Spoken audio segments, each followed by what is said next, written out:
करा. आयुष्य म्हणजे काही नसून धडे, कष्ट, मनातील वेदना आणि खास क्षणांचा प्रवास आहे. हे शेवटी आपल्याला आपल्या गंतव्यस्थानाकडे, जीवनातील आपल्या उद्देशाकडे घेऊन जाईल. ही आव्हाने नेहमी आपल्या धैर्याची, ताकदीची, कमकुवतपणाची आणि विश्वासाची परीक्षा घेतील.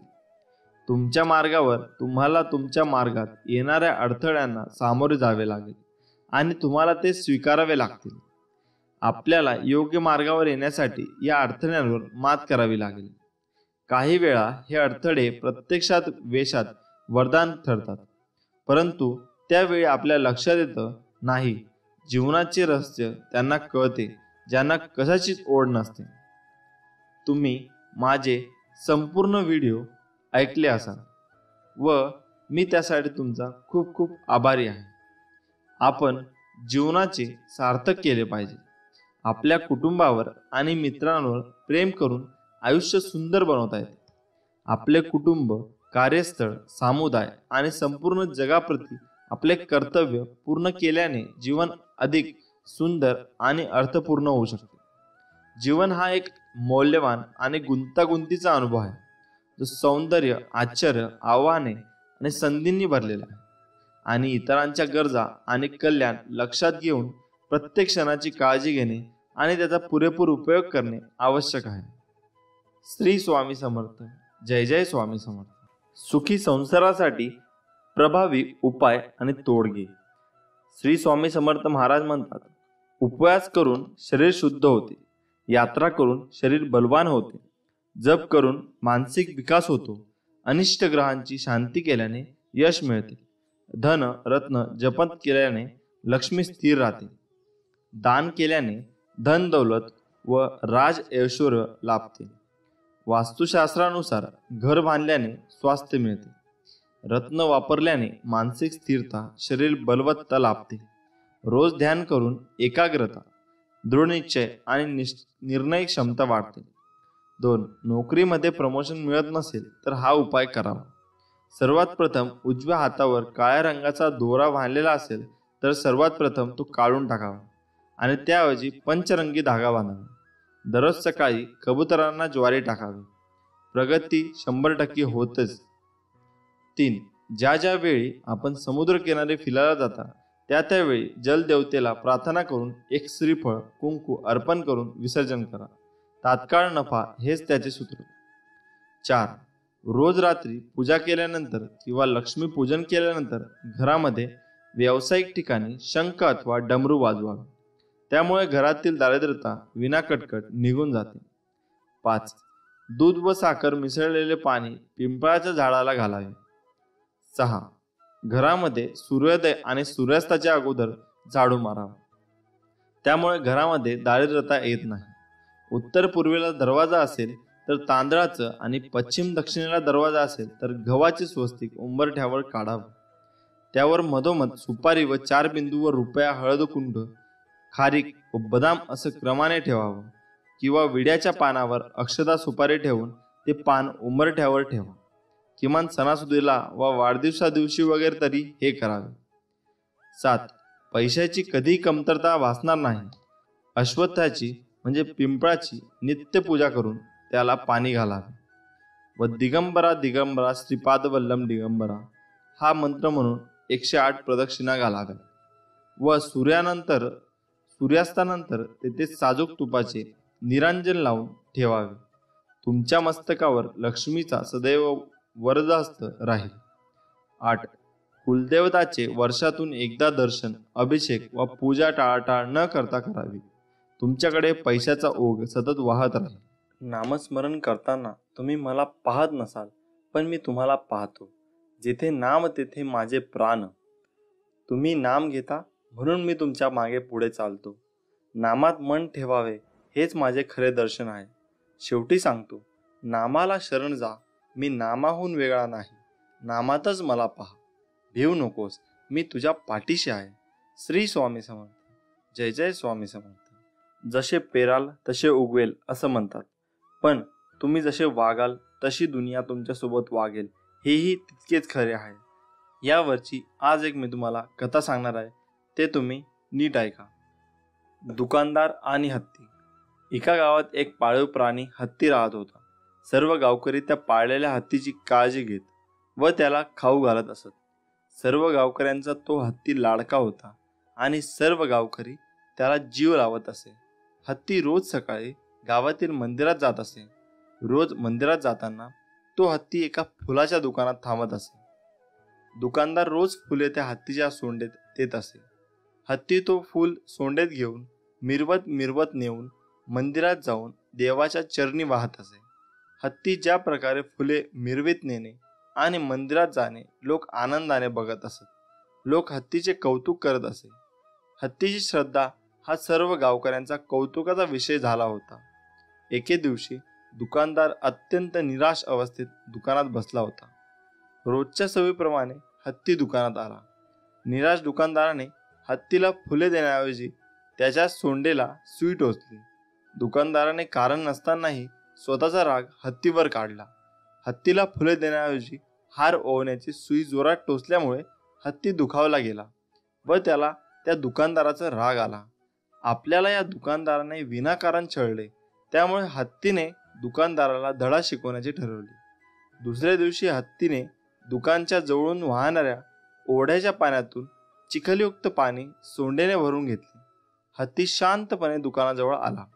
हत्तीने ते घाणेरडे पाणी दुकानदार, फुले आणि हारांवर फिरवले. दुकानदाराला सगळा माल खराब झाला. त्याला स्वतःची चूक कळून आली, मात्र त्यासाठी त्याला मोठी किंमत मोजावी लागली. त्यामुळे म्हणतात ना, जशास तसे. म्हणून स्वामी नेहमी सांगत असतात की तुम्ही तुमचा राग दुसऱ्यांवर काढू नका. तुम्ही तुमचा जो राग असतो तो स्वतः त्याचे निर्मूलन करा व दुसऱ्यासोबत जसे वागता तसेच वागत राहा. विनाकारण कुणालाही त्रास देऊ नका व कुणाकडूनही त्रास करून घेऊ नका. त्यामुळे मित्रांनो, आजचा दिवस कठीण आहे, त्यापेक्षा उद्याचा दिवस कष्टप्रद असेल, पण त्यानंतरचा दिवस मात्र तुमच्यासाठी प्रयत्नांना यश देणारा असेल, हे कायम लक्षात ठेवा. स्वामी आपल्या कायम पाठीशी आहेत. परीक्षा म्हणजे स्वतःच्या आत डोकावून पाहण्याची संधी. मित्रांनो, महत्त्व त्याला नाही की कोण आपल्यासोबत आहे, महत्त्व त्याला आहे की गरज पडल्यास कोण आपल्यासोबत आहे. मग स्वामी आपल्यासोबत कायम आहेत. आठवण त्यांनाच येते जे तुम्हाला आपले समजतात. मग स्वामी सगळ्यांनाच आपले समजतात, त्यांना आपली कायम आठवण येत असते. आपण फक्त त्यांचं नामस्मरण केलं पाहिजे. सगळी दुःख दूर झाल्यावर मन प्रसन्न होईल हा भ्रम दूर करा. मन प्रसन्न करा, सगळे दुःखे आपोआप दूर होतील. दुःखाच्या रात्री झोप कोणालाच लागत नाही आणि सुखाच्या आनंदात कोणीही झोपत नाही. याला जीवन म्हणतात.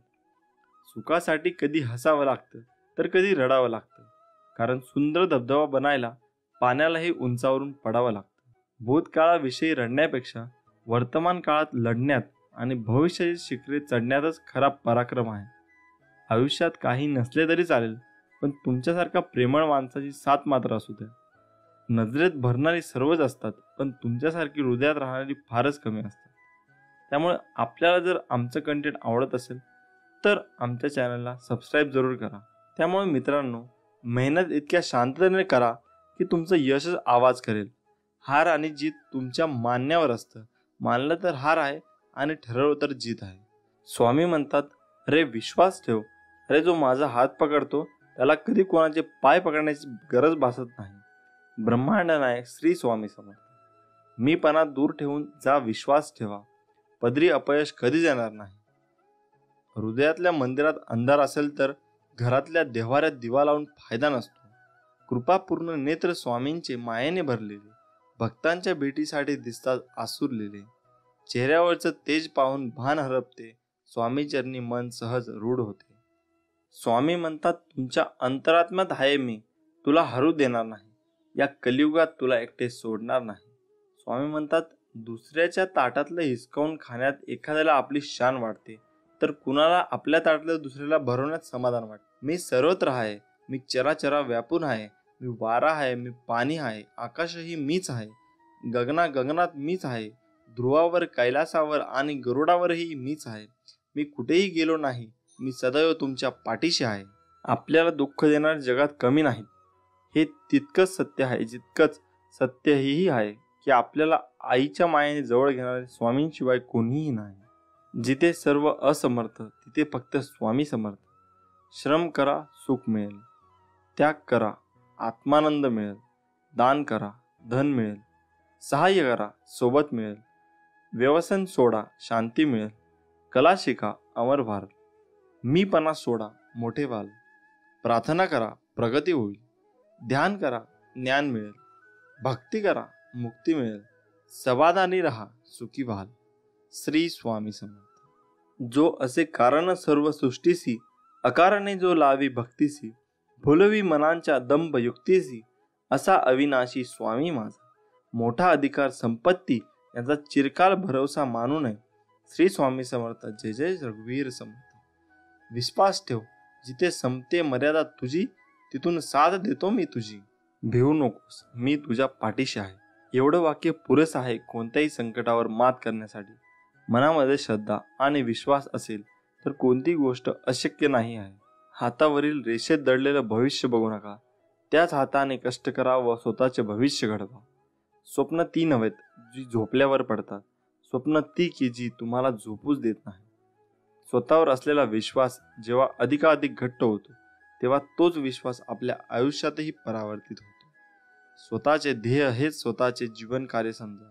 प्रत्येक क्षणी त्या ध्येयाचे चिंतन करा, त्याचे स्वप्न पहा आणि त्याचा आधारही घ्या. सूर्य सर्व प्रकारच्या चांगल्या वाईट वस्तूवर प्रकाश टाकतो, परंतु स्वतः मात्र पूर्णपणे शुद्ध राहतो. अशा सूर्यप्रकाशाप्रमाणे आपण आपले चारित्र्य घडवले पाहिजे. सामर्थ्य हे सांगण्याची अथवा पाहण्याची वस्तू नसून वेळ आल्यावर कृती करण्याची ती गोष्ट आहे. सर्व गोष्टींना पुरून उरणारी एकच गोष्ट आहे, ती म्हणजे कष्ट कष्ट आणि कष्ट. सचोटीचा मनुष्य निर्माण करणे हीच परमेश्वराची उदात्त कलाकृती आहे. श्री स्वामी समर्थ. परब्रह्म स्वामी महाराजांची सेवा कशी करावी? अक्कलकोट निवासी ब्रह्मांड नायक श्री स्वामी समर्थ महाराजांची सेवा लाखो भाविक करतात, परंतु अजूनही असंख्य भाविकांना स्वामीची सेवा कशी करावी किंवा स्वामींची पूजा कशी करावी याबद्दल माहिती नाही. तर काही जणांना स्वामी महाराजांच्या सेवेविषयी अनेक गैरसमज काही लोकांमुळे निर्माण झाले आहे. या सर्वांचा विचार करून त्या दिवशी पुढील विवेचन आहे. स्वामींची पूजा ही आपल्या घरी स्वामींचे अधिष्ठान ठेवून करत असताना आपण स्वामी महाराजांच्या प्रतिमा मूर्तीची स्थापना करू शकतो. स्वामींची मूर्ती अथवा प्रतिमा यापैकी जी आपल्याला शक्य होईल त्यानुसार त्यांची स्थापना आपल्या घरी करावी. यात कुठलाही भेद नाही. बरेच लोक सांगतात की स्वामींची मूर्ती घरात ठेवू नये, कारण त्यावर रोज अभिषेक करावा लागतो. दर गुरुवारी षोडशोपचार पूजा करावी लागते, रोज नैवेद्य आरती करावी लागते, इत्यादी इत्यादी. पण हा केवळ गैरसमज आहे, बाकी काही नाही. स्वामी महाराज हे भक्तवत्सल आणि भक्ताभिमानी आहेत. आपल्या भक्तांनी केलेली तोडकी मोडकी पूजाही ते अतिप्रेमाने स्वीकारतात.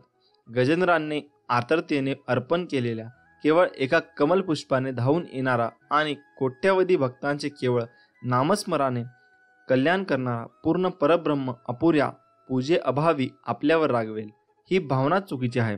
तेव्हा स्वामी महाराज रागावतील ही भीती स्वामी भक्तांनी मनातून काढून टाकावी. जशी जमेल तशी स्वामी पूजा भक्ती व सेवा करावी. दुसरी बाब म्हणजे स्वामींची प्रतिमा घरी ठेवावी, तर ती कशी व कोणती ठेवावी? कारण स्वामींच्या मूर्तीपेक्षाही थोडेसे जास्तच गैरसमज स्वामींच्या प्रतिमेबद्दल निर्माण झाले आहेत. तेव्हा आपण आता ते गैरसमज व त्यांची सत्यता तपासून पाहू. अनंतकोटी ब्रह्मांड नायक राजाधिराज योगीराज अक्कलकोट निवासी परब्रह्म भगवान श्री स्वामी समर्थ महाराज यांच्या पूजेच्या प्रतिमेच्या बाबतीत असलेले काही निरर्थक गैरसमज व त्यावर खुलासा. 1. स्वामींची प्रतिमा फक्त राजयोगात असणारी पाहिजे, हातात ब्रह्मांड असलेली नको. स्वामींची वटवृक्षाखाली बसलेली प्रतिमा नको. स्वामींची मागे गाय उभी असलेली प्रतिमा नको. स्वामी महाराज उभे असलेली प्रतिमा नको. कारण काय तर वरील प्रतिमा या संन्यासी लोकांच्या पूजेसाठी असतात. सांसारिक अथवा प्रापंचिक लोकांनी यांचे पूजन करू नये. हे सर्व गैरसमज योग्य आणि सत्य आहेत का? तर मुळीच नाही. वरील सर्व गैरसमज हे धादांत खोटे व निरर्थक आहेत. कारण ज्या स्वामींना आपण ब्रह्मांड नायक म्हणतो त्यांचा ब्रह्मांड नायक स्वरूपातील हातात ब्रह्मांड घेतलेला फोटो ठेवायला नाही, म्हणजे त्याच परब्रह्मस्वरूप व ब्रह्मांड नायकत्वाचं अमान्य करण्यासारखं आहे. तसेच जे स्वामी अक्कलकोटामध्ये आहे 22 वर्ष फक्त आणि फक्त वटवृक्षाखालीच बसले, त्यांचा त्या स्वरूपातील फोटो ठेवायला मज्जाव करणे.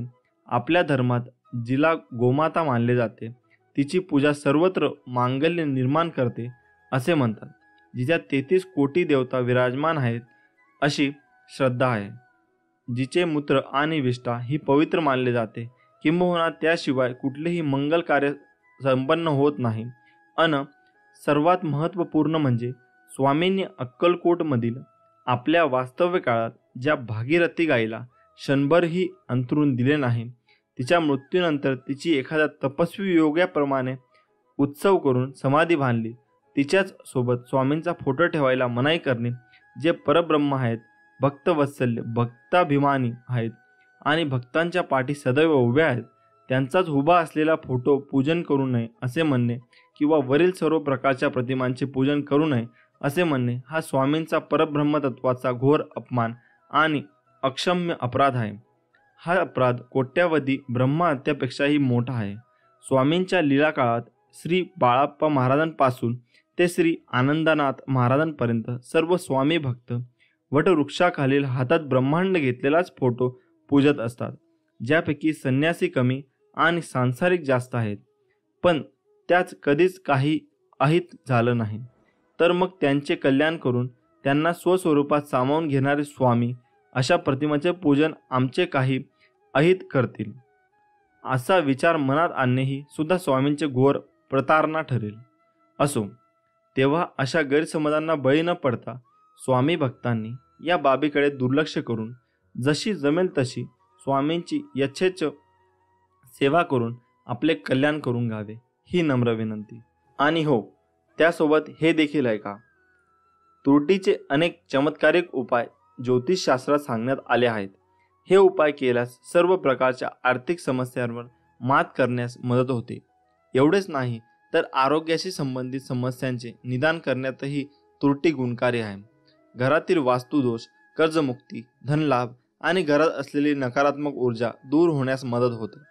ज्योतिषशास्त्रानुसार त्रुटीने केलेले अनेक उपाय फायदेशीर ठरतात. 1. ज्योतिषशास्त्रानुसार तुरटीचा तुकडा तिजोरीत ठेवून तुरटीच्या पाण्याने आंघोळ केल्याने आर्थिक स्थिती मजबूत होते. याशिवाय तुरटी काळ्या कपड्यात बांधून घराच्या किंवा दुकानाच्या मुख्य प्रवेशद्वारावर लटकावे. येथे केल्याने घरात आणि दुकानात नकारात्मकता राहत नाही, तसेच व्यवसायात प्रगती होईल. कर्जमुक्तीसाठी सुपारीच्या पानांवर तुरटी आणि सिंदूर लावा आणि पानाला धाग्याने बांधा. त्यानंतर बुधवारी सकाळी पिंपळाच्या झाडाच्या मुळाशी बांधावे. असे केल्याने लवकरच कर्जमुक्ती होईल. हा उपाय सलग 3 बुधवार करा. 3. असे मानले जाते की तुरटी नकारात्मक ऊर्जा दूर करण्यास मदत करते. घरातील बाथरूममध्ये एका भांड्यात तुरटी ठेवा आणि बाथरूममध्ये अशा ठिकाणी ठेवा जिथे कोणी पाहू शकणार नाही. असे केल्याने घरातील नकारात्मक ऊर्जा दूर होते. 4. घरातील वास्तुदोष दूर करण्यासाठी प्रत्येक खोलीत तुरटीचा तुकडा ठेवा. असे केल्याने घरातील वास्तुदोषांचा परिणाम व्यक्तीच्या जीवनावर होत नाही आणि घरातील वास्तुदोष दूर होतात. 5. वाईट दृष्ट लागल्याचा दोष दूर होतो. तुरटीचा वापर दृष्ट काढण्यासाठी केला जातो असेही म्हणतात. यासाठी तुरटीचा तुकडा ज्या व्यक्ती दृष्ट काढायचे आहे त्याच्यावर 7 वेळा फिरवा आणि नंतर तो जाळून टाका. तुरटी जाळल्याने वाईट नजरेचा प्रभाव पूर्णपणे नष्ट होतो असेही म्हणतात. 6. भीतीदायक स्वप्नांपासून वाचण्यासाठी रात्री भयानक स्वप्ने टाळण्यासाठी तुरटी काळ्या कपड्यात बांधून उशाखाली ठेवा. असे केल्याने भीतीदायक स्वप्ने येणार नाही. हे मंगळवार किंवा रविवारी डोक्याखाली ठेवावे. 7. घरात सतत भांडण होत असल्याचा पाण्याने एक भांडे भरा आणि आपल्या पलंगाखाली ठेवा आणि रात्री त्यात तुरटी टाकावी. दुसऱ्या दिवशी हे पाणी पिंपळाच्या झाडात टाकावे. असे केल्याने घरातील सदस्यांचे संबंध सुधारतील आणि शांतता राहील. असे प्रकार तुम्ही करून बघा, तुम्हाला नक्कीच यात यश मिळेल. श्री स्वामी समर्थ. जय जय स्वामी समर्थ. व्हिडिओ आवडल्यास आमच्या चॅनलला सबस्क्राईब नक्की करा. अवधूत चिंतन. श्री गुरुदेव दत्त. श्री स्वामी समर्थ. नमस्कार मित्रांनो. तारक मंत्र या दोन शब्दातच त्याचा अर्थ आहे. जो आजाराने त्रासलेला आहे, जो चिंतेने ग्रासलेला आहे, यांना तारण्यासाठी नेहमी स्वामी काहीतरी उपाय करत असतात. स्वामींना आपल्याला ही अनमोल भेट दिली आहे तारक मंत्र देऊन. तारक मंत्रात इतकी प्रचंड शक्ती आहे की तुम्ही आणि आपण कोणीच त्याचा विचारही करू शकत नाही. शेवटही ती स्वामींची शक्ती, अगम्य शक्ती. हा मंत्र तुम्ही म्हणायला सुरुवात करा आणि बघा तुमच्या शरीरातील एक मानसिक बळ येते ते. आणि जर हा मंत्र तुम्ही हळूहळू म्हटला तर खूपच बळ, शक्ती अंगात संचारते. हा सर्वच आपल्या स्वामी भक्तांचा अनुभव आहे, माझा सुद्धा. या मंत्रात एक कडवे आहे की अतर्क्य अवधूत हे स्मरणगामी, अशक्य ही शक्य करतील स्वामी. फक्त आणि फक्त या स्वामींच्या वचनावर, स्वामींवर विश्वास ठेवा आणि बघा, या जगातील कितीही मोठी गोष्ट असू द्या, अशक्य नाही. या जगात झाडांची पाने सुद्धा जो हलवतो, सर्वांचे रक्षण करतो, असे स्वामी महाराज माझ्या मागे होते, आहेत आणि राहणारच. सर्वजणांनी हा तारक मंत्र म्हणायला सुरुवात करावी. जमेल तसं जेव्हा वेळ मिळेल तेव्हा बसता, उठता, काम करताना, झोपताना, लहान मुलांना भरवताना, जेवण बनवताना, तुम्हाला जेव्हा आठवेल तेव्हा बोलत राहायचे. एकदा का तारक मंत्र बघून वाचायला सुरुवात केली की हळूहळू पाठांतरी होऊन जाते. फक्त मंत्र म्हणायला सुरुवात करा आणि सतत चालू ठेवा. रोज कुठल्या ना कुठल्या मार्गाने स्वामी आपल्याबरोबर नेहमी असतात आणि नेहमी राहतील. फक्त आपण हे लक्षात आणले पाहिजे की स्वामी सदैव माझ्या बरोबर आहेत.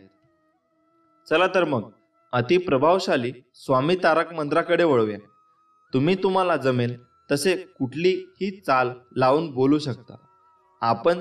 आपले स्वामी फक्त माणसाच्या मनातले भाव बघतात. मंत्र अशा प्रकारे आहे. निशंक होई रे मना, निर्भय होई रे मना, प्रचंड स्वामी बळपाठीशी, नित्य आहे रे मना. अतर्क्य अवधूत हे स्मर्तगामी, अशक्य ही शक्य करतील स्वामी. जिथे स्वामी चरण तिथे न्यून्य काय, स्वय भक्त प्रारब्ध घडवी ही माय. आज्ञे विना काळ ही नानी त्याला, परलोकी ही ना भीती तयाला. उगाची भीतोसी भय हे पळू दे, वसे अंतरी ही स्वामी शक्ती कळू दे. जगी जन्म मृत्यू असे खेळ ज्याचा, नको घाबरूस तू असे बाळ त्याचा.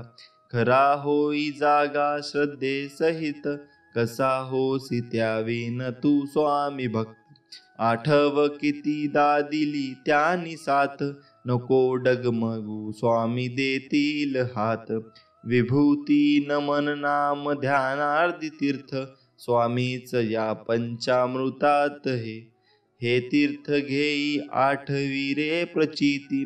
ना सोडती तया जया स्वामी घेती हाती. श्री स्वामी समर्थ.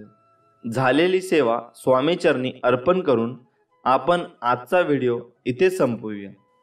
आज आपण खरी भक्ती म्हणजे नेमके काय, स्वामी समर्थ महाराज काय म्हणतात, हे आपण या व्हिडिओच्या माध्यमातून जाणून घेणार आहोत. चला तर मग विषयाकडे वळूया आणि आपला संपूर्ण व्हिडिओ बघूया. आपले स्वामी समर्थ महाराज अनेक घटना, प्रसंगातून समाजाला विविध बोध, शिकवण, उपदेश करत असतात. स्वामींची लीला ह्या अद्भुत आणि अचंबित करणाऱ्या आहेत. ज्या व्यक्तींना स्वामींचा अनुभव आला आहे, प्रचिती आली आहे, त्या व्यक्तींना याचा प्रत्यक्ष अनुभवास येतो. अक्कलकोट येथे स्वामी सुमारे 22 वर्ष होते. या काळात त्यांनी हजारो आर्त, अर्थार्थी, जिज्ञासू आणि मुमुक्षू यांच्या मनोकामना पूर्ण केल्या. दुष्टांना सुष्ट बनवले. ढोंग्यांचे ढोंग उघडून करून अज्ञ जनांना खऱ्या ईश्वरनिष्ठाची ओळख करून दिली. अशा प्रकारे विस्कटलेली घडी पूर्ववत बसवण्यासाठी, निष्ठावान भक्तांना आत्मानंदाची प्राप्ती करून देण्यासाठी आणि जगात सधर्म, सुसंस्कृती आणि भक्तिप्रेमाची गुढी उभारण्यासाठी अनंत लीला केल्या असे म्हटले जाते. अशाच एका प्रसंगात स्वामींनी खरी भक्ती म्हणजे नेमके काय याबाबत बोध दिला. नेमके काय घडले पाहूया. एकदा स्वामी विश्राम करत असताना बाळाप्पा त्यांचे पाय चेपत असतात. तेवढा स्वामी एकदम जागे होऊन लोण्याची मागणी करतात. लोणी खाऊन संतुष्ट होऊन स्वामी बाळाप्पाला भक्तीचा अर्थ विचारतात. बाळाप्पा प्रांजळपणाने स्वामीवरच तो प्रश्न फिरवतात. स्वामी म्हणतात की भक्ती म्हणजे ईश्वराला वाहून जाणे. आयुष्य आपले नसून ईश्वराचे असे मानून तन मन आणि धनाने केलेले समर्पण म्हणजे भक्ती. दुसरीकडे एक गोसावी जलोदर रोगाने ग्रस्त होता. त्या रोगामुळे त्यांच्या पोटा सदैव कळा निघायच्या.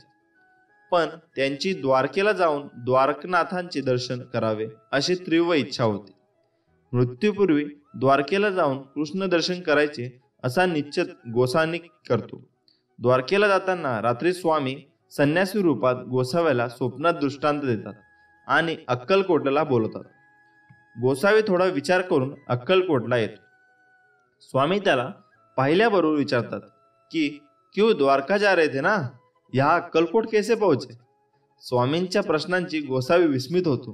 गोसाव्याची अवस्था पाहून स्वामी म्हणतात की हमने ही बुलाया था. खऱ्या भक्ताची तळमळ जाणल्याशिवाय आम्ही कसे राहणार. श्रीकृष्णाच्या दर्शनाची गोसाव्याची मनोकामना स्वामी पूर्ण करतात. गोसावी धन्य होतो. गोसावी म्हणतो की माझी इच्छा पूर्ण झाली आहे.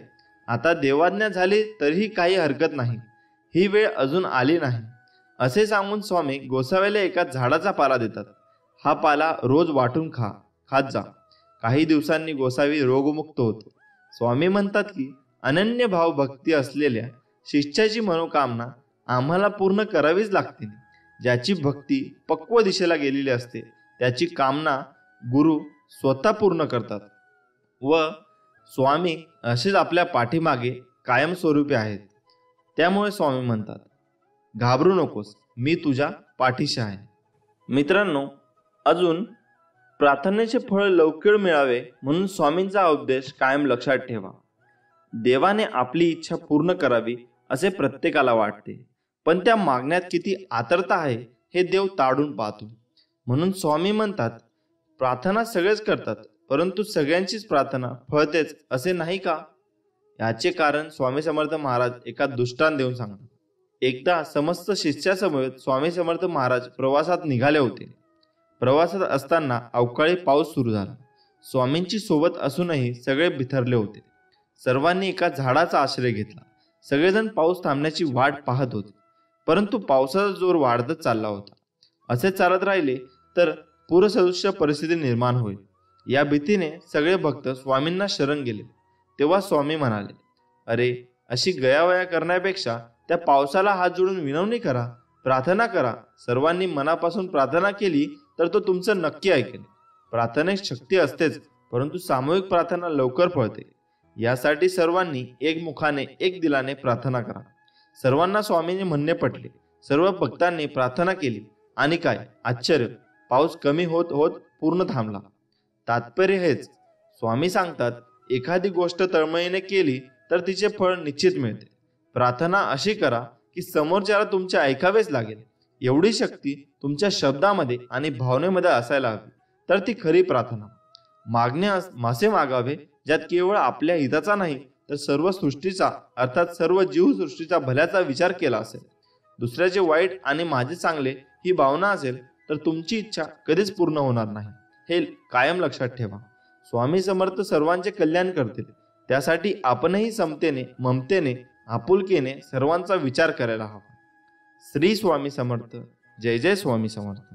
मित्रांनो, खूप जणांना असा प्रश्न पडतो की आम्ही मांसाहार करतो तर आम्ही स्वामी सेवा करावी किंवा नाही. मग मांसाहार केल्यावर स्वामी सेवा किंवा इतर देवतांच्या सेवा कराव्यात की नाही. पण मांसाहार करायचं नाही म्हटलं तरी अडथळा बनून मध्ये येतो. आपल्या सर्वांच्या मनात खूप साऱ्या प्रश्नांचं वादळ निर्माण होत असेल. जसे की आपण मांसाहार करतो, मग स्वामी सेवा कशी करायची. मी मांसाहार करत नाही पण घरचे करतात, तर मी स्वामी सेवा करू शकतो की नाही. मांसाहार केल्या दिवशी सेवा करावी की नाही किंवा ती कशी करावी, अशा प्रकारचे खूप प्रश्न आपल्या मनात निर्माण होतात.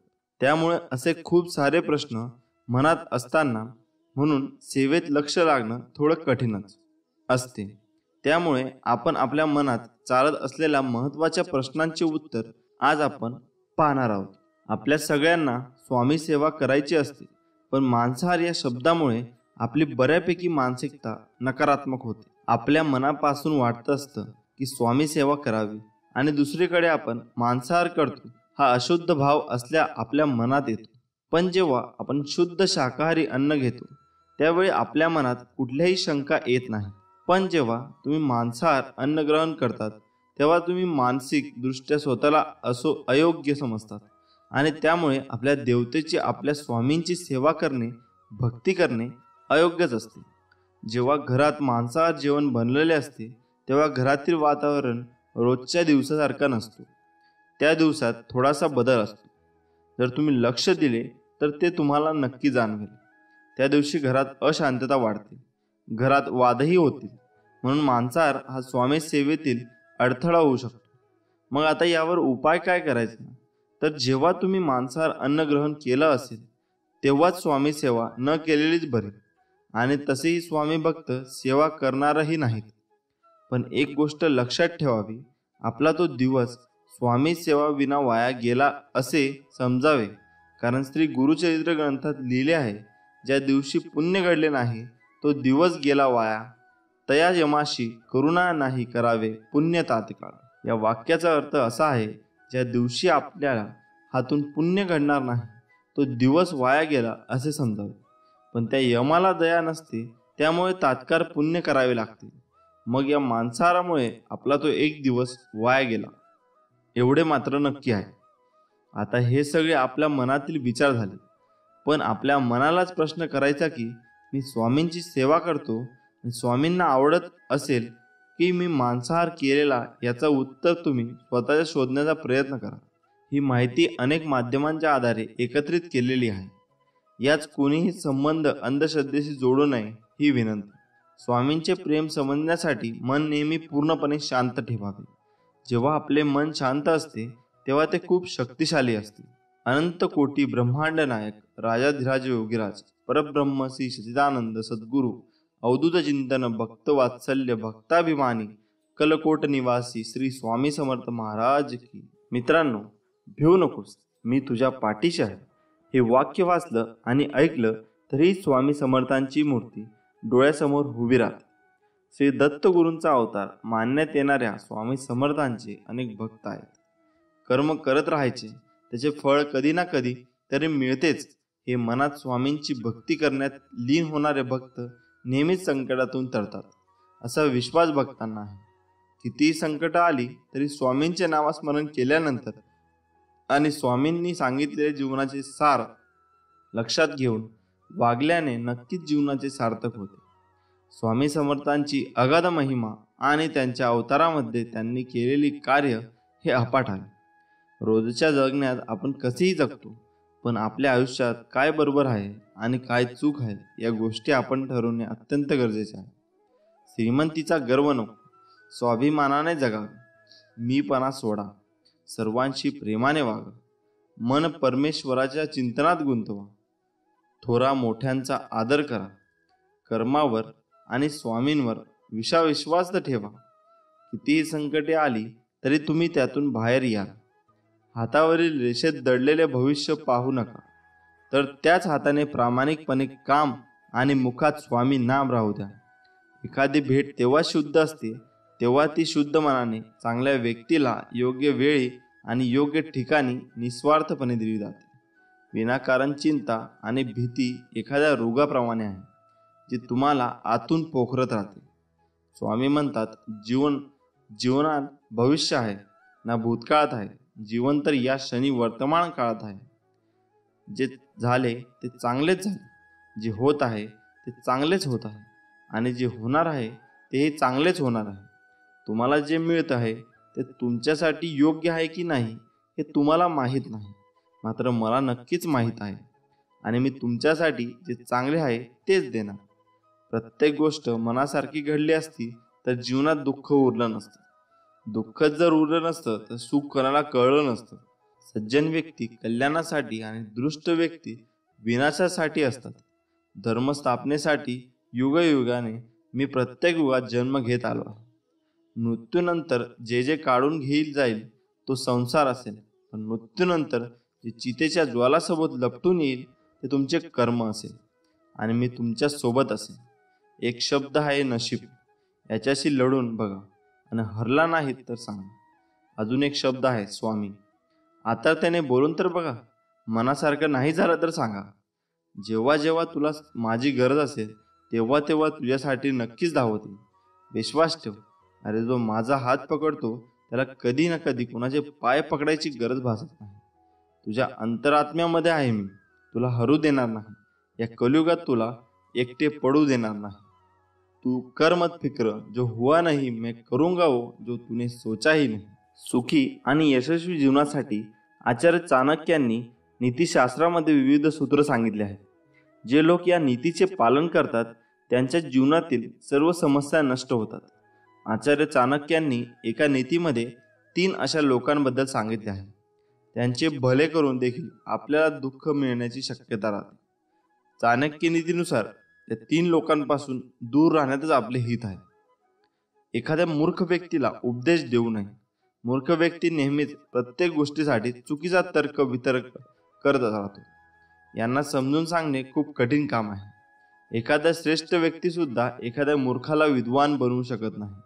यामुळे मूर्ख लोकांसमोर ज्ञानाच्या गोष्टी करू नये, अन्यथा आपल्यालाच मानसिक तणावाला सामोरे जावे लागते. वाईट स्वभावाची स्त्री.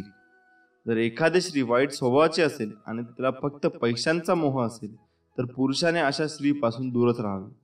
समजूतदार पुरुष तोच आहे जो अधार्मिक स्त्रीपासून दूर राहतो. धर्माच्या मार्गावरून भटकलेल्या स्त्रीचे भरण पोषण केल्यानेही यश प्राप्त होत नाही. वाईट स्वभावाच्या स्त्री संपर्कात राहिल्यास कुटुंब आणि समाजात अपयशाची प्राप्ती होते.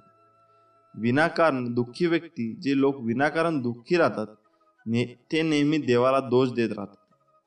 आहे त्या सुख सुविधांमध्ये संतुष्ट राहत नाही, इतरांचे सुख पाहू शकत नाही.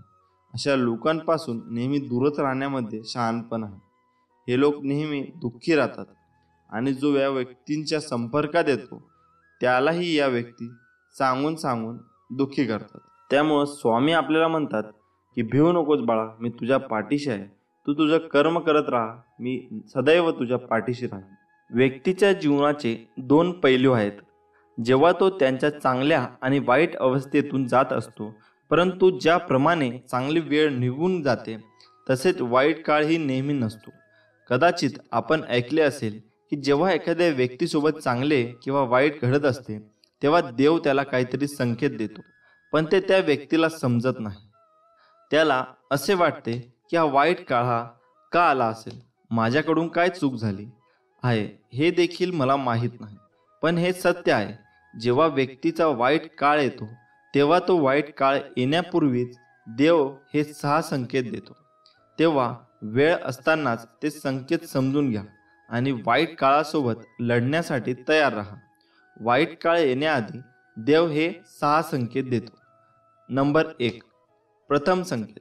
व्यक्तीला वाईट स्वप्न येतच असतात, यात काही नवीन नाही.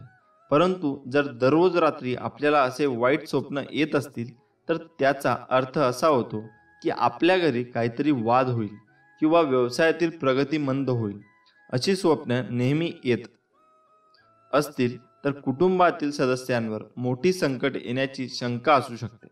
हे टाळण्यासाठी दररोज रात्री झोपण्यापूर्वी हनुमान चालीसा किंवा तुम्ही ज्या देवाला मानता त्यांचे चिंतन करा. दुसरा संकेत. जर आपण आपल्या स्वप्नात कुणाला रडताना बघितले तर ते एक अतिशय वाईट स्वप्न आहे. त्याचप्रमाणे जर आपल्याला असे स्वप्न आले असेल तर ते कोणालाही सांगू नका, अन्यथा त्याचा परिणाम तुम्हाला सहन करावा लागेल. ही गोष्ट जितकी लपवून ठेवता येईल तितके चांगले, नाहीतर काही वाईट घडू शकते.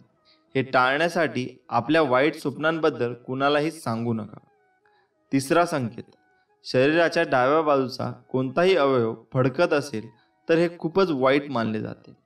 या अवयवांमधले डावीकडील गाल, बाजू, हात आणि डोळे समाविष्ट असतात. हे सर्व फडकल्यास ते कोणत्याही आगामी संकटाचे चिन्ह आहे. याबद्दल शास्त्रवचनांमध्ये लिहिले आहे की जर स्त्रियांचे उजव्या बाजूचे आणि पुरुषांचे डाव्या बाजूचे अंग फडकले तर काही वाईट बातमी ऐकायला येऊ शकते. अशा वेळी देवाचे चिंतन करा किंवा इतर कोणत्याही दुसऱ्या कामात स्वतःला व्यस्त करा. यामुळे वाईट विचार येणे बंद होईल. चौथा संकेत, जर तुम्ही काळ्या मांजरीला बघितले किंवा तुम्ही कधीही न बघितलेली काळी मांजर आपल्या घरात आली आणि ती तुमच्याकडे बघत असेल तर आलात तर याचा प्रभाव हा वाईट असतो. शास्त्रवचनानुसार काळ्या मांजरीला अशुभ मानले जाते. जर ती मांजर तुम्हाला घाबरवण्याचा प्रयत्न करीत असेल तर समजून घ्या की तुमच्यावर एखादे मोठे संकट येणार आहे. हे टाळण्यासाठी मांजरीच्या डोळ्यांकडे न बघता तिला हलकवून द्या आणि देवाकडे आपल्या कुटुंबाला सुखी ठेवण्यासाठी प्रार्थना करा. पाचवा संकेत, घरात झाडू मारत असताना आपल्याला कोणतीही अनावश्यक वस्तू दिसली जी आपण यापूर्वी कधी पाहिलेली नसेल तर समजून घ्या की त्या गोष्टीमुळे एखादी समस्या उद्भवू शकते. अशा वेळी ती वस्तू उचलून योग्य जागी ठेवा आणि तिची माफी मागा किंवा ती पवित्र ठिकाणी विसर्जित करा. यामुळे आपले दुःख काही प्रमाणात कमी होईल. सहावा संकेत, पालीशी संबंधित अनेक समज शास्त्रांमध्ये लिहिलेले आहे. पाल ही चांगले आणि वाईट दोन्ही संकेत देते. आपण अचानक आपल्या घरात पाली लढताना बघितल्या आणि लढता लढता त्या अचानक गायब झाल्या तर समजून घ्या की ही संकटाची बाब आहे. एका बाजूला याचा अर्थ असा होतो की आपले कुणासोबत तरी भांडण होणार आहे. म्हणून जर आपल्या घरामध्ये पाली लढत असतील तर त्यांना वेगळे करा. हे कायम सगळे संकेत नेहमी लक्षात ठेवा. श्री स्वामी समर्थ. देव कधीच भेटला नाही, भेटेल की नाही माहीत नाही, पण देवासारखी तुमच्यासारखी स्वामी भक्त माणसे भेटली यात आमचे भरपूर मोठे भाग्य आहे. फक्त कुणाच्या सांगण्यावरून आपल्या मनात एखाद्या व्यक्तीविषयी चांगले किंवा वाईट मत बनवण्यापेक्षा जर का आपण स्वतः 4 पावले चालून समोरासमोर त्या व्यक्तीसोबत संवाद साधून मगच खात्री करा. भगवा देव तो माझा, मी भगवा भक्त त्याचा, ज्याने केले मराठ्यांचे स्वराज्य स्थापन, तो भगवा देव फक्त शिवबा माझा. नाती जपण्यासाठी संवाद आवश्यक आहे. बोलताना शब्दाची उंची वाढवा, आवाजाची उंची नाही. कारण पडणाऱ्या पावसामुळे शेती पिकते, विजांच्या कडकडाटामुळे नाही. प्रेम सर्वांवर करा, श्रद्धा फक्त देवावर ठेवा. कुणा वाचून कुणाचे काही अडत नाही. जरी हे खरे असले तरी कोण केव्हा उपयोगी पडेल हे सांगता येत नाही. जो वाहतो तो झरा असतो आणि थांबते ते डबके असते. डबक्यावर डास येतात आणि झऱ्यांवर राजहंस. निवड तुमची आहे. ध्येय दूर आहे म्हणून रस्ता सोडू नका. स्वप्न मनात धरलेलं कधीच मोडू नका. पावले पावली येतील कठीण प्रसंग. फक्त चंद्र तारकांना स्पर्श करून जिंकण्यासाठी जमिनीला सोडू नका. खेळ असो वा आयुष्य, आपलं सामर्थ्य तेव्हाच दाखवा जेव्हा समोरचा आपल्याला कमजोर समजत असेल.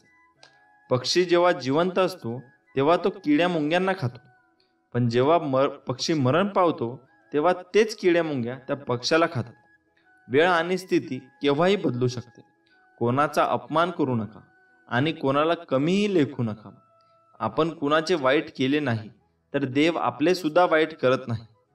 तुम्ही खूप शक्तिशाली असाल, पण वेळ ही तुमच्यापेक्षाही शक्तिशाली आहे. एका झाडापासून लाखो माचीच्या काड्या बनवता येतात, पण एका माचीची काडी लाखो झाडे जाळून खाक करू शकते. चांगली भूमिका, चांगले ध्येय आणि चांगले विचार असणारे लोक नेहमी आठवणीत राहतात, मनातही, शब्दातही आणि आयुष्यातही. जगा इतकं की आयुष्य कमी पडेल, हसा इतके की आनंद कमी पडेल. काही मिळाले तर नशिबाचा खेळ आहे, पण प्रयत्न इतके करा की परमेश्वराला देणं भागच पडेल. विश्वास ठेवा देवांवर, तो सगळं व्यवस्थित करतो. संकटांवर अशा प्रकारे तुटून पडा की जिंकलो तरी इतिहास आणि हरलो तरी इतिहासच. देवाकडे माझे कष्ट कमी कर अशी मागणी करण्यापेक्षा मला ते कष्ट सहन करण्याची ताकद दे असे मागा. श्री स्वामी समर्थ. जय जय स्वामी समर्थ. स्वामी समर्थ म्हणतात, बाळा भिवू नकोस, मी तुझ्या कायम पाठीशी आहे. फक्त जा, मी तुझे सगळे अपराध माफ केले. यापुढे सावधगिरीने वाग. भिवू नकोस, पुढे जा, संकट दूर होईल. प्रत्यक्ष काळ जरी तेथे आला तरी तुझ्यासाठी आम्ही त्याचा प्रतिकार करू. गरिबाला केलेले दान आणि सद्गुरू स्वामींचे मुखात घेतलेले नाव कधी वाया जात नाही, हे कायम लक्षात ठेवा. आयुष्यात तुम्ही किती आनंदी आहात हे महत्त्वाचे नाही, तुमच्यामुळे किती जण आनंदी आहेत याला जास्त महत्त्व आहे. तुम्हाला स्वतःला कळत नाही इतके तुमच्या मनात काय आहे ते मला कळते. नामस्मरण करताना तुम्ही मला पाहत नसाल, पण मी तुम्हाला पाहतो, कारण मी तुमच्या हृदयातच आहे. तुम्ही नाम घेता म्हणून मी तुमच्या मागे पुढे चालतो, हे कायम लक्षात ठेवा. श्री स्वामी समर्थ. आज आपण जाणून घेणार आहोत देवघरातील काही 24 नियम. ते खूप महत्त्वाचे आहेत व तुम्ही या व्हिडिओमध्ये तो व्हिडिओ पूर्ण बघा आणि आम्हाला कमेंटमध्ये कळवा की हे नियम तुम्हाला कसे वाटले. हा संदेश आपण शेवटपर्यंत नक्की बघा. नियम नंबर 1. पूजेचे ठिकाण ईशान्य भागात असावे आणि त्याची उंची त्याच्या रुंदीच्या दुप्पट असावी. नियम नंबर 2. देवघर अशा ठिकाणी असावे जेथे दिवसभरातून काही काळासाठी सूर्यप्रकाश पोहोचेल. ज्या घरामध्ये सूर्यप्रकाश आणि ताजी हवा येत राहते त्या घरामधील विविध दोष आपोआप नष्ट होतात. नियम नंबर 3. शंखाचे निमुळते टोक दक्षिणेकडे तर शंकराच्या पिंडीचे निमुळते टोक उत्तरेकडे करून ठेवावे. नियम नंबर 4. रात्री झोपताना मंदिराला पडद्यासह झाकून ठेवावे. नियम नंबर 5. पूजेचे घर कधीही शौचालय किंवा स्वयंपाकघराच्या पुढे बांधू नये. त्याचप्रमाणे उपासना घर कोणत्याही शिडीखाली बांधले जात नाही. नियम नंबर 6. घराच्या पूजेच्या ठिकाणी कधीही दिवंगत व्यक्तीची फोटो, तुटलेली मूर्ती किंवा फाटलेले फोटो चुकूनही ठेवू नये. तुटलेली मूर्ती किंवा देवतांचा फोटो खड्डा खणून पवित्र ठिकाणी पुरला पाहिजे.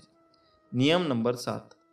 देवघरात यंत्रे असल्यास ती उभी मांडू नयेत, जमिनीशी समांतर मांडावेत. नियम नंबर 8. कुलदेवीचा टाक, मूर्तीचा अथवा तसबीर, इष्टदेवतेचा फोटो, अगर मूर्ती, लंगडा बाळकृष्ण, नंदी व नागविरहित शंकराची पिंडी काळ्या दगडाची किंवा पंचधातूची असावी. नियम नंबर 9. देवाऱ्यातील सर्व मूर्ती तोंडे पश्चिमेस असावी, म्हणजे पूजा करणाऱ्या यजमानाचे तोंड पूर्वेस होईल. अशा पद्धतीने मांडणी करावी. नियम नंबर 10. पूजा घराला तोरण असावे, उंबरठा असावा.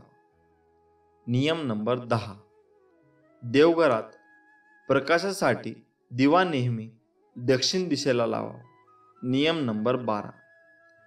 पूजा घराची फरशी आणि भिंत हलका पिवळा किंवा पांढऱ्या रंगाचे असावे. नियम नंबर 13. पूजा घरात हवनकुंड आग्नेय कोनात ठेवा. नियम नंबर 14. पूजेचे घर नेहमी स्वच्छ आणि शुद्ध ठेवले पाहिजे. पूजा घर साफ करणारे झाडू आणि मॉप नेहमी वेगळे असावेत. नियम नंबर 15. पूजा घरात पैसे कधीही लपवू नये, हा एक प्रकारचा वास्तुदोष आहे. नियम नंबर 16. अंगठ्यापेक्षा मोठ्या देवी देवतांच्या मूर्ती कधीही पूजा घरात ठेवू नये. नियम नंबर 17. देवघरात कधी कचरा किंवा खराब वस्तू ठेवू नका. नियम नंबर 18. महाभारताचे फोटो कधीही पूजेच्या घरात ठेवू नयेत. त्याचप्रमाणे देवताची हिंसक चित्रे पूजा घरात लावू नयेत. नियम नंबर 19. देवाच्या तसबिरी दक्षिण भिंतीला लावू नयेत. नियम नंबर 20. देवाऱ्याच्या अगदी समोर तिजोरी नसावी. नियम नंबर 21. देवघरात जास्त मोठ्या मूर्ती नसाव्यात. शास्त्रानुसार देवघरात शिवलिंग ठेवू नये. जर शिवलिंग असेल तर ते अंगठ्याच्या आकारात एवढे असावे असे सांगितले जाते. नियम नंबर 22. घरामध्ये ज्या ठिकाणी देवघर असेल तेथे चामड्यापासून तयार केलेल्या वस्तू, चप्पल, बूट घेऊन जाऊ नये. नियम नंबर 23. देवघरात पूर्वजांचे फोटो लावू नये. पूर्वजांचे फोटो लावण्यासाठी दक्षिण दिशा योग्य आहे. देवघराच्या खोलीत पूजेशी संबंधित सामानच ठेवावे असे सांगितले जाते. नियम नंबर 24. एकाच देवाच्या 2 अगर जास्त मूर्ती पूजेत असू नयेत. एकाच देवतेची मूर्ती व तसबीर असे तर हरकत नाही. श्री स्वामी समर्थ. जय जय स्वामी समर्थ. हे नियम तुम्ही जरूर फॉलो करा. तुम्हाला रिझल्ट याचे भरपूर मिळतील. मित्रांनो, स्वामींचा आशीर्वाद प्राप्त करण्यासाठी व्हिडिओ पूर्ण बघा. भिवू नकोस, मी तुझ्या पाठीशी आहे. हे वाक्य वाचलं आणि ऐकलं तरी स्वामी समर्थांची मूर्ती डोळ्यासमोर उभी राहते. श्री दत्तगुरूंचा अवतार मानण्यात येणाऱ्या स्वामी समर्थांचे अनेक भक्त आहेत. कर्म करत राहायचे, त्याचे फळ कधी ना कधी तरी मिळणारच हे मानत स्वामींची भक्ती करण्यात लीन होणारे भक्त नेहमीच संकटातून तरतात असा विश्वास भक्तांना आहे. कितीही संकट आली तरी स्वामींचे नामस्मरण केल्यानंतर आणि स्वामींनी सांगितलेले जीवनाचे सार लक्षात घेऊन वागल्याने नक्कीच जीवनाचे सार्थक होते असे मानण्यात येते. उगाची भीतोसी भय हे पळू दे, जवळी उभी स्वामी शक्ती कळू दे. जगी जन्म मृत्यू असे खेळ ज्याचा, नको घाबरू तू असे बाळ त्याचा. स्वामी म्हणतात, जर माझे नाव तुझ्या ओठाशी आहे तर घाबरतो कशाला, मी सदैव तुझ्या पाठीशी आहे. जर तू शुद्ध अंतकरण ठेवून माझे नाम घेतले तर भगवंताच्या कृपेचा तुला अनुभव येईल. नामानेच अंतरंग शुद्ध बनते. जेथे नाम आहे तेथे मी आहे. नामावर प्रेम करणे म्हणजे माझ्यावर प्रेम करणे होय. तुम्ही नाम घेता म्हणून मी तुमच्या मागे पुढे चालतो, तुमचे संरक्षण करतो. तू कर्म करत जा, फळाची अपेक्षा न करता. अरे, कर्म करणे हे तुझे कर्तव्य आहे आणि तुझ्या कर्माला योग्य ते फळ देणे ही माझी जबाबदारी आहे. तुझ्या प्रत्येक चांगल्या वाईट कर्मांवर मी नजर ठेवून आहे. चुकलास तर माझ्या बाळा, तुला फटके द्यायला मी कमी करणार नाही हे विसरू नकोस. म्हणून कर्म नेहमी चांगले कर. विचारांवर लक्ष ठेव, त्यांचे शब्द होतात आणि शब्दावर लक्ष ठेवत जा, त्याच्या कृतीत उतरतात. कृतीवर लक्ष ठेवत जा, त्या सबबी बनतात. सबबींवर लक्ष ठेव, त्यातून चरित्र घडते. चरित्रावर लक्ष ठेव, ते तुझे भविष्य घडवेल. संकट तुमच्यातली शक्ती आणि जिद्द पाहण्यासाठी येत असतात. तू जिद्द त्या संकटाशी लढता पडलास तर परत माझे स्मरण करून उभा राहा आणि संकटाशी लढ. त्यांच्यात थोडे एक पाऊल पुढे तुझे यश नक्कीच आहे. आपली इच्छा पूर्ण होणारच हा विश्वास ठेव आणि माझ्यावर निशंक सोपवा. कर्म करत राहा. माझ्या प्रिय बाळा, तू नको हो उदास, मी आहे तुझ्या आसपास. डोळे बंद करून कर आठवण, बघ मी आहे तुझा विश्वास. ज्यावेळी तू जाशील काळोखात त्यावेळी तुझी सावलीही सोडेल साथ. तेव्हा तू घाबरून जाऊ नकोस, मी स्वतः पकडतील तुझा हात. तुझ्या अंतरात्म्यात आहे मी, तुला कधी हरू देणार नाही. या कलियुगात तुला एकटे सोडणार नाही. जी झुंज तू खेळतो आहेस मनासी, त्यात तुला मार्ग दाखवणार असणार मी. भिवू नकोस, मी तुझ्या पाठीशी आहे. विश्वास ठेव, जिथे संपते मर्यादा तुझी तिथून साथ देतो मी तुझी. जेव्हा जेव्हा तुला माझी गरज असेल तेव्हा तेव्हा तुझ्यासाठी नक्कीच धावत येईन. हाच तुला आशीर्वाद. कोणतेही काम करण्यापूर्वी स्वतःला 3 प्रश्न नक्की विचारा. मी हे का करतो आहे, याचा परिणाम काय होईल आणि हे कार्य कसे यशस्वी होईल. वाईट व्यक्ती आणि काटे यापासून वाचण्याचे फक्त 2च मार्ग आहेत. एक तर त्यांना पायाखाली चिरडून टाका, नाहीतर त्यांच्यापासून दूर राहा. दृष्ट माणसांच्या गोड बोलण्यावर विश्वास ठेवू नका, कारण जसा वाघ शिकार सोडत नाही तसा तो त्याचा मूळ स्वभाव कधीच सोडत नाही. ज्या लोकांचा स्वभाव आवश्यकतेपेक्षा जास्त साधा, सरळ आणि सहज असतो त्यांना आयुष्यात अडचणींचा सामना करावा लागतो. धूर्त आणि लोभी लोक यांच्या स्वभावाचा गैरफायदा घेऊ शकतात. अशा लोकांना दुर्बळ समजले जाते. अनावश्यक स्वरूपात या लोकांना प्रताडना सहन करावी लागते. शत्रूंकडून गोड वागणूक दिली गेली तर तो दोषमुक्त आहे हे समजले जाऊ नये. दुधात मिसळलेले पाणी देखील दूध बनते. त्याच प्रकारे आपण चांगल्या लोकांबरोबरही मैत्री करून चांगले होऊ शकतो. म्हणूनच आपण चांगल्या लोकांसंगे मैत्री केली पाहिजे. माशीच्या डोक्यात आणि विंचूच्या शेपटीत विष आहे, परंतु वाईट माणसांच्या संपूर्ण शरीरभर विष आहे. म्हणून वाईट व्यक्ती सर्वात विषारी आहे. बुद्धिमान व्यक्ती तीच आहे जी तिची कमजोर बाजू कोणाला दाखवत नाही, घरातील गुप्त गोष्टी कोणाला सांगत नाही, आयुष्यात मिळालेला धोका, अपमान आणि मनातील चिंता स्वतःपुरतीच मर्यादित ठेवते. जो उद्योगी आहे तो कधीच गरीब असू शकत नाही. जे नेहमी ईश्वराच्या स्मरणात असतात त्यांना पाप स्पर्श करत नाही. जे मौन पाळतात ते भांडणात सहभागी होत नाही आणि जे नेहमी जागृत असतात ते नेहमी निर्भय असतात. जर नशिबात असेल तर मग प्रयत्न कशाला करायचे असा विचार करू नका. काय माहित तुमच्या नशिबात हेच लिहिले असेल, प्रयत्न केल्यावरच मिळेल. भूतकाळात जे घडले त्यामुळे दुःखी होऊ नका, कारण चिंता आणि बेचैनी सोडून वर्तमान काळाचा सदुपयोग भविष्य सावरण्यासाठी केला पाहिजे. सुखी जीवनाचे 3 मंत्र. आनंदात कोणतेही वचन देऊ नका, रागात कोणालाही उत्तर देऊ नका आणि दुःखात कोणता निर्णय घेऊ नका. हेच आपले स्वामी मंत्र. श्री स्वामी समर्थ. जय जय स्वामी समर्थ. भूतकाळात जे घडले त्यामुळे दुःखी होऊ नका. चिंता आणि बेचैनी सोडून वर्तमान काळाचा सदुपयोग भविष्य सावरण्यासाठी केला पाहिजे. नियती म्हणजे केवळ योगायोग नाही, ती प्रत्येक व्यक्तीला अडचणीतून बाहेर पडण्यासाठी अनेक पर्याय तयार करून ठेवत असते. बुद्धिमान मनुष्य त्या पर्यायांना ओळखून त्यातून योग्य पर्याय निवडतो. सर्व काही नशिबाच्या हवाली टाकून बसणारा मनुष्य सदैव दुष्ट आणि कष्ट भोगत असतो.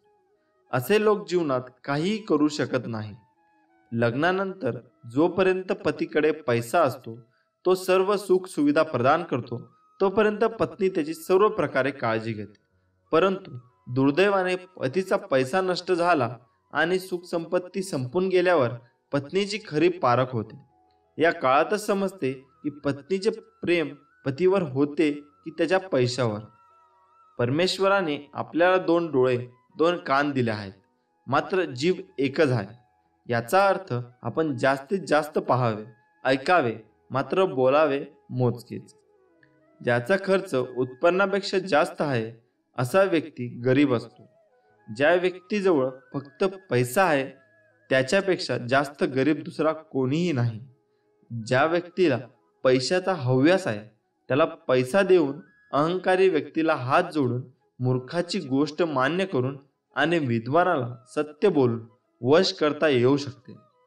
ज्या लोकांचा स्वभाव आवश्यकतेपेक्षा जास्त साधा सरळ आणि सहज असतो त्यांना आयुष्यात अडचणींचा सामना करावा लागतो. धूर्त आणि लोभी लोक यांच्या स्वभावाचा गैरफायदा घेऊ शकतात. अशा लोकांना दुर्बल समजले जाते. ज्या गोष्टी घडून गेल्या तो भूतकाळ झाला. भूतकाळातल्या गोष्टी पुन्हा येत नसतात. गेलेला काळ चांगला होता की वाईट, गेलेला काळ गेला, तो आता बदलता येणे शक्य नाही. त्यामुळं झालेल्या गोष्टींबद्दल पश्चाताप करून दुःखी होऊ नका. जो माणूस भूतकाळातल्या गोष्टी आठवून चिंता करीत बसतो तो कधीही सुखी होऊ शकत नाही. झालेल्या गोष्टीविषयी चिंता करून काही लाभ नाही. भूतकाळात आपण जे चांगले किंवा वाईट कर्म केले असेल त्यापासून धडा घेऊन आपण पुढे जात राहिले पाहिजे. आपल्या हातून ज्या वाईट गोष्टी घडल्या त्या पुन्हा होणार नाहीत यासाठी दक्ष राहिले पाहिजे. श्री स्वामी समर्थ. प्रत्येक दिवशी तुम्ही विचार करतात ना, किती कोणीतरी येईल, जादूची छडी चालवेल आणि माझं संपूर्ण आयुष्य बदलेल. काय वाटतं तुम्हाला, खरंच कोणी येईल का आणि तुमचं आयुष्य बदलेल का? लक्षात ठेवा मित्रांनो, मूर्ख व्यक्तीच्या आयुष्यात फक्त समस्या असतात आणि यशस्वी समजूतदार लोकांच्या लिस्टमध्ये नेहमी त्या समस्यांवर समाधान असतात, उत्तर असतात. नेहमी तुम्हाला हेच वाटतं की माझ्या आयुष्यात खूप संकट आहे, दुःख आहेत, बाकी कुणाच्या आयुष्यात नाही. मित्रा, थोडं घराबाहेर निघून बघ. त्या लोकांकडे त्यांच्यापेक्षा स्वतःचे घर नाही, ते लोक रस्त्यावर झोपत आहेत. त्यांच्याकडे पांघरायला काय नाही, ते थंडीत कुडकुडत आहेत. अरे मित्रा, त्या लोकांचा विचार कर. त्यांच्याकडे पाय नाही, डोळे नाहीत, हात नाही, शरीराने पूर्ण विकलांग आहे. भगवंताने तुला सगळं दिले तरी सुद्धा तू विचार करतो की माझ्या आयुष्यात दुःख आहे. बॉडी सगळ्यांना चांगले पाहिजे, पण जिम जाण्याची तुमची इच्छा होत नाही. कारण त्यात तुमच्या शरीराला कष्ट घ्यावे लागतील ना, आणि तुम्हाला कष्ट करायला तर प्रॉब्लेम आहेत. तुमचा प्रॉब्लेम काय आहे माहिती? तुम्हाला आयुष्यात कुठेही प्रकारचे कष्ट करायचे नाहीत, शरीराला तकदीर द्यायचे नाही आणि आयुष्यात मोठं व्हायचं. अरे मित्रा, स्टीव्ह जॉब सुद्धा कारणे देऊ शकला असता, कारण लहानपणी त्याच्या आईवडिलांनी त्याला पुन्हा दुसऱ्याकडे देऊन टाकलं होतं. पण त्याने कुठल्याही कारण नाही दिलं आणि त्यांच्या जीवनातून पुढे जात राहिला. सर्व अपयशाचे एकच कारण देत बसता असला, पण नाही, त्याने या दुनियेतील सर्वात मोठी कंपनी ॲपल उभी करून टाकली आणि त्याच्याच कंपनीतून त्याला काढूनही टाकलं. पण तो थांबला नाही. त्याच्यापेक्षा तो नेहमी पुढे जात राहिला आणि त्याच वेळी त्यांनी नवीन कंपनी उभी केली. खरं तर तोही कारणे देऊ शकला असता. कॅन्सरसारख्या रोगाने ग्रस्त असूनही तो पुढे जात राहिला. तोही म्हणाला असता की यार, मी रोगाने ग्रस्त आहे आणि काहीच नाही करू शकत. पण नाही, तो थांबला नाही आणि पुढे जात राहिला, काम करत राहिला आणि ॲपलसारख्या कंपनीला त्याने दुनियामध्ये सर्वश्रेष्ठ कंपनी बनवून त्याचे 100% त्याने दिलेत. संकट प्रत्येक व्यक्तीच्या आयुष्यात येतात, पण जिंकतो तोच ज्याच्या संकटांना सामोरे जातो, लढतो, पुन्हा जोमाने तयारी करतो. नाहीतर कारणे देणारे फक्त कारण देत राहतात. आता तू स्वतःला विचारायचं की तुला संकटांना तुझ्या दुःखांना सामोरे जायचंय की असं हार मानून कारणे देत राहायचे. आयुष्यात काहीही नाही करायचं आहे. हार मानून शांत बसणाऱ्या लोकांना ही दुनिया विचारत नाही, त्यांची इज्जतही नाही करत. एकटा रेसमध्ये धावण्यापेक्षा ना हजारो लोकांच्या रेसमध्ये धाव आणि हरूनही गेलात ना, तुम्हाला तुमची अवकात तर समजेल, तुम्ही काय करू शकता, काय नाही करू शकत. सुरुवातीला तुम्ही घाबरून जातात की माझं नाही होणार, मोठी जबाबदारी मी कशी पार पाडू शकतो, आणि तेव्हाच तुम्ही हार मानून शांत बसून जातात. संकट प्रत्येक व्यक्तीच्या आयुष्यात येतात, पण जिंकतो तोच ज्यांच्या संकटांना सामोरे जातो, लढतो आणि पुन्हा जोशाने तयारी करतो. नाहीतर कारणे देणारे फक्त कारण देत राहतात. आता मित्रा, तू स्वतःला विचारायचं की तुला संकटांना, तुझ्या दुःखांना सामोरे जायचे की असं हार मानून कारणे देत राहायचं. आयुष्यात काही नाही करायचं. भिवू नकोस, मी तुझ्या पाठीशी आहे. सदैव प्रामाणिकपणाने आपले कार्य करत राहा. अरे बाळा, उदास असशील तर माझे नाव घे, दुःख असशील तर माझे ध्यान घे, मार्ग भेटत नसेल तर माझे विचार घे, एवढ्याने देखील समाधानी नसशील तर अक्कलकोटाची वाट घे. तुझ्या अंतरात्म्यात आहे मी, तुला हरू देणार नाही. या कलियुगात तुला एकटे देखील सोडणार नाही. जी झुंज तू खेळतो आहे मनाशी, त्यात तुला मार्ग दाखवत राहणार मी. सुखात हवे आहे असा अट्टहास करू नकोस, कारण प्रत्येक परिस्थितीत सुख लपलेलं आहे. जसे दुधात दही लपलेले असते, तसे तुझ्या कर्माच्या रवीने घुसळून लपलेले सुख बाहेर येईल. अरे बाळा, काय तुझा आमच्यावर विश्वास नाही? मग एकटा झुरता बसण्यापेक्षा आम्हाला हाक का मारत नाहीस? मी आहे ना सदैव तुझ्या पाठीशी. सूर्य बोलत नाही, त्याचा प्रकाशच त्याचा परिचय देत असतो. तसेच तुम्ही स्वतःबद्दल काही बोलू नका, फक्त उत्तम कर्म करत राहा. यानंतरच लोक तुमचा परिचय सर्व जगाला करून देतील. अडचणीत जीवनात नसतात, मनात असतात. ज्या दिवशी मनावर विजय प्राप्त केला, तेव्हा आपोआप अडचणीतून बाहेर पडण्याचा मार्ग सापडतो. तुला जर वाटत असेल कशाला स्वामींना त्रास द्यायचा, आपले दुःख सांगून, अशा वेळी समज मला खरा त्रास तू आता देत आहेस, काही न सांगून. जीवनात कुठलेही वळण आले तरी स्थिर राहा, कारण तुला स्थिर मनात माझे प्रतिबिंब दिसेल. विवेक बुद्धीने विचार करून निर्णय घेतला असेल तर माघार घेऊ नकोस. आपल्या निर्णयावर ठाम राहा आणि घेतलेला निर्णय कृतीत उतरव. कोणी तुझे ऐकत नसल्यास मला सांग, माझ्यातून ते ज्याला ऐकू जायला हवे त्यापर्यंत ते नक्कीच पोहोचेल. नामस्मरण कधी कर्माचा त्याग करायला सांगत नाही. कर्माचा त्याग करून नामस्मरण करण्यास कुठलाही अर्थ नाही. बाळा, मला तुझी काळजी नाही तर तुझ्याविषयी प्रेम आहे. तुला मार्ग दाखवायला सदैव तयार असतो. फक्त एकदा मला हाक मार. तुला भीती वाटत असेल, कुठलाही मार्ग दिसत नसेल तर डोळे बंद करून माझे ध्यान कर. अशाने माझ्याशी संवाद साधशील.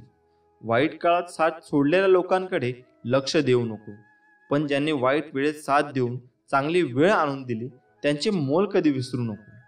विचारांवर लक्ष ठेवा, त्यांचे शब्द होतात. शब्दांवर लक्ष ठेवा, ते कृतीत उतरतात. कृतींवर लक्ष ठेवा, त्या कारण निमित्त बनतात. सबबींवर लक्ष ठेवा, त्यातून चरित्र बनते. चारित्र्यावर लक्ष ठेवा, त्यातून आपले भविष्य घडते. असे म्हणतात की काळजी करणारी माणसे भेटायला भाग्य लागते आणि अशी माणसे भेटली आहे हे कळायला जास्त भाग्य लागते. आपला पूर्ण वेळ स्वतःला घडवण्यासाठी खर्च करावा, म्हणजे इतरांना दोष देण्यात आपला वेळ वाया जात नाही आणि इतरांचा दोष पाहायला वेळ मिळणार नाही. नियत कितीही चांगली असू द्या, दुनिया आपल्या देखाव्यावरून आपली किंमत ठरवत असते. आणि आपला देखावा कितीही चांगला असू द्या, परमेश्वर आपली नियत ओळखून फळ देतो. आपण आपले काम नेहमी वाहत्या पाण्यासारखे करत राहिले पाहिजे. त्यात प्रामाणिकपणा असेल तर त्या वाहत्या पाण्यामुळे जो काही वाईटचा कचरा असेल तो आपोआप किनाऱ्याला लागेल. ध्येय साधणे कितीही कठीण असो, जर मनात आत्मविश्वास असेल तर अशक्य काहीच नाही. जे कर्मच करत नाही तेच कायम नशिबाला दोष देत राहतात. त्यांच्याकडे तक्रारीचा कायम ढीग असतो. हातावरील रेषा मध्ये दडलेलं भविष्य पाहू नका. त्याच हाताने प्रामाणिकपणे काम करा आणि स्वामींचे मुखात नाम असू द्या. तुम्हाला कोणत्याही ज्योतिषाकडे जाण्याची गरज भासणार नाही. तू कर्म करत राहा, फळाची अपेक्षा न करता. अरे, कर्म करणे हे तुझे कर्तव्य आहे आणि तुझ्या कर्माला योग्य ते फळ देणे ही माझी जबाबदारी आहे. कोणाचीही सध्याची स्थिती बघून त्याची खिल्ली उडवू नका, कारण काळ इतका सामर्थ्यशाली आहे की तो सामान्य कोळशाला देखील हळूहळू हिरा बनवतो. कधीच कोणाच्या डोळ्यात पाणी येऊ देऊ नका. भलेही हसवता नाही आले तर अश्रूंचे कारण तरी बनवू नका. जीवनात वाईट वेळ आली किंवा चांगली कशीही असो, पण चांगल्या वेळेत वाईट काम करू नका, जेणेकरून वाईट वेळेत लोक सोडून जातील. काही वेळा नियती तुम्हाला मुद्दाम अनपेक्षित संकट देते, ते फक्त आपले कोण आहे आणि परके कोण आहे याची ओळख करून देण्यासाठी. वाईट व्यक्ती अनुभव देते आणि चांगली व्यक्ती साथ देते. किती दिवसाचे आयुष्य आहे, आजचे अस्तित्व उद्या नाही, म्हणून जगावे हसून खेळून, कारण ह्या जगात उद्या काय होणार हे कोणालाच माहीत नाही. रानात तण आणि मनात ताण कधीच ठेवू नये.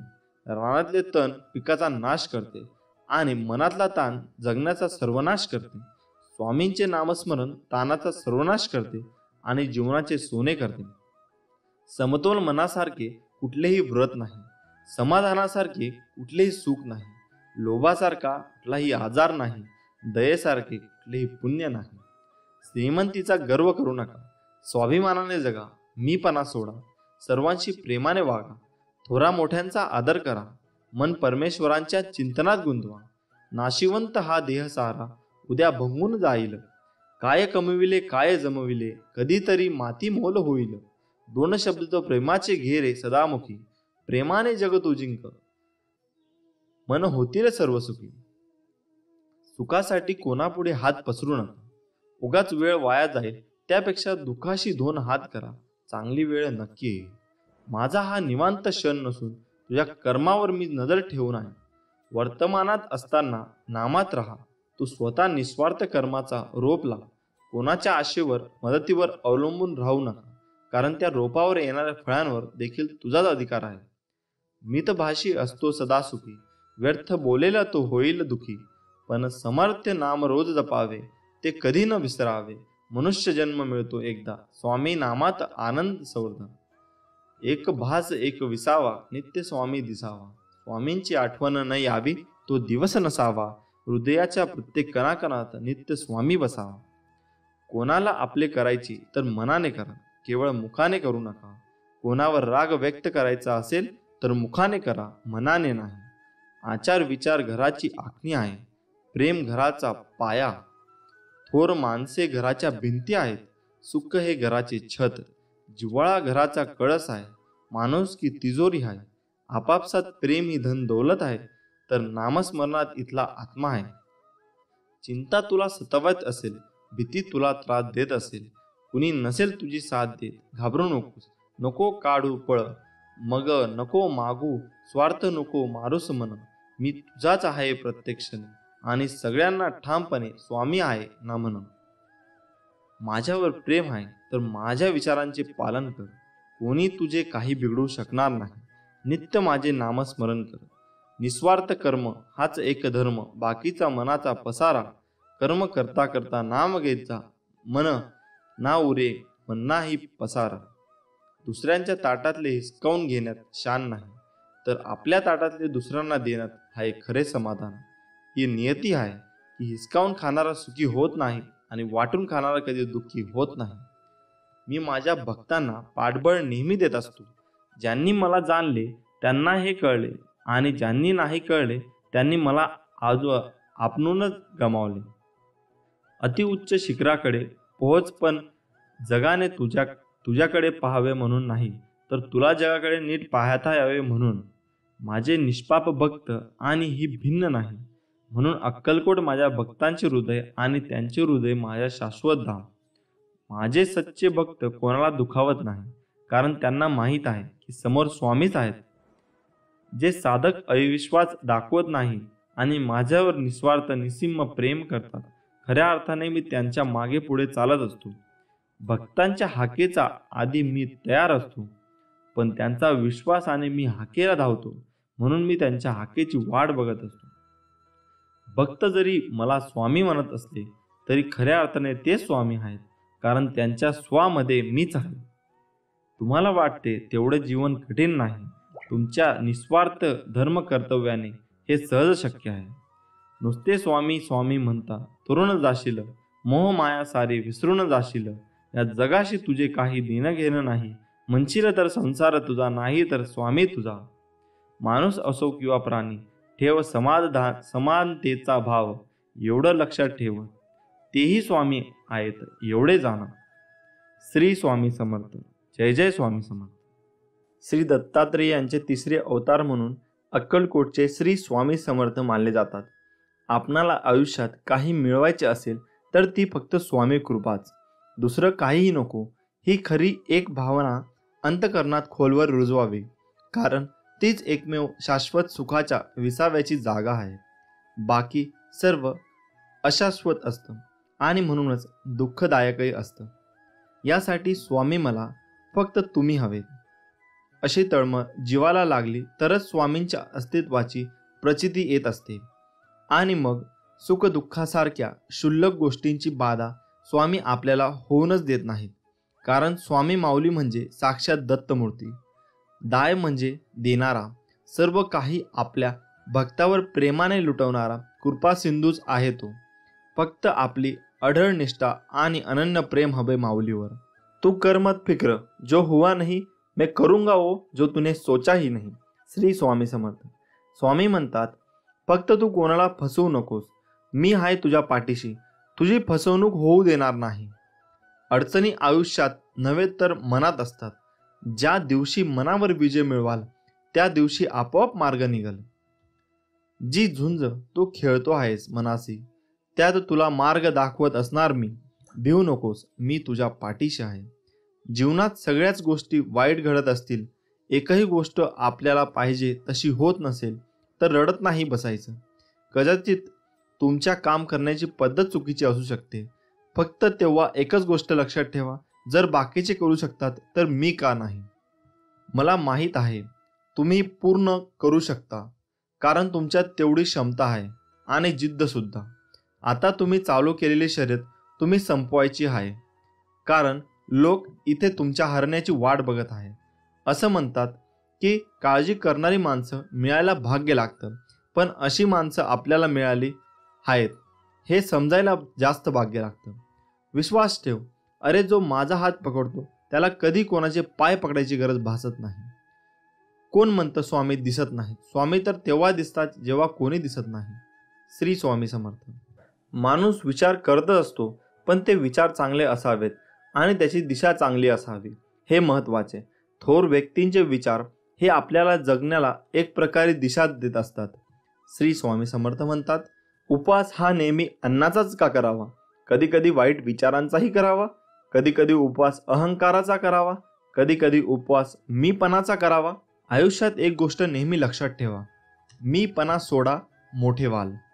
स्वामी म्हणतात, हृदयातल्या मंदिरात अंधार असेल तर घरातल्या देवारात दिवा लावून फायदा नसतो. जर तुम्ही स्वामींच्या या बोलण्यावर सहमत असाल तर कमेंट बॉक्समध्ये श्री स्वामी समर्थ नक्की लिहा. स्वामी म्हणतात, जर माझे नाव तुझ्या ओठाशी आहे तर घाबरतो कशाला, मी सदैव तुझ्या पाठीशी आहे. तुम्ही नाम घेता म्हणून मी तुमच्या मागे पुढे चालतो. नामानेच मन अंतःकरणात प्रवेश करून स्थिर बनते. नामाने काळजी वाटणे नाहीसे होते, मग तळमळही आपोआप जाते. मृत्यूनंतर जे जे काढून घेतले जाईल तो संसार असेल, पण मृत्यूनंतर जे चितेच्या ज्वालासोबत लपटून घेईल ते तुमचे कर्म असेल आणि मी तुमच्या सोबत असेन. मी तुझ्या मदतीला सांगून नाही, न बोलता धावून येईन. फक्त माझ्यावर विश्वास ठेव. श्री स्वामी समर्थ. काळजी करू नको, खूप आयुष्य सुंदर आहे. बघण्याचा फक्त दृष्टिकोन बदल. नियत कितीही चांगली असू द्या, ही दुनिया आपल्या दिखाव्यावरून आपली किंमत ठरवत असते. आणि आपला दिखावा कितीही चांगला असू द्या, परमेश्वर आपली नियत ओळखून आपल्याला फळ देत असतो. आता तुम्ही कमेंट करून नक्की सांगा, आपल्याला नियत चांगली ठेवली पाहिजे की दिखावा. हातावरील रेषेत दडलेले भविष्य पाहू नका, तर त्याच्या हाताप्रमाणे प्रामाणिकपणे काम आणि मुखात स्वामी नाम राहू द्या. एक शब्द आहे नशीब, याच्याशी लढून बघा, अन हरला नाही तर सांगा.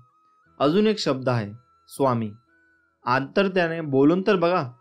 मनासारखं नाही झालं तर सांगा.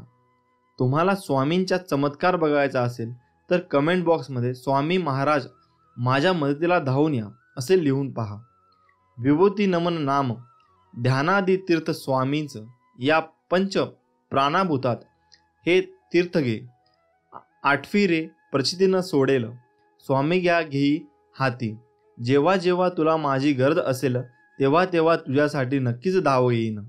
हाच तुला आशीर्वाद. श्री स्वामी समर्थ. प्रार्थनेचे फळ लवकर मिळावे म्हणून स्वामींचा हा उपदेश कायम लक्षात ठेवा. देवाने आपली इच्छा पूर्ण करावी असे प्रत्येकाला वाटते, पण त्या मागण्यात किती आर्तता आहे हे देव ताडून पाहतो. म्हणून स्वामी सांगतात, प्रार्थना सगळेच करतात, परंतु सगळ्यांचीच प्रार्थना फळतेच असे नाही का. याचे कारण स्वामी समर्थ महाराज म्हणतात, एक दृष्टांत देऊन सांगतात. एकदा समस्त शिष्यांसमवेत स्वामी समर्थ महाराज प्रवासात निघाले होते.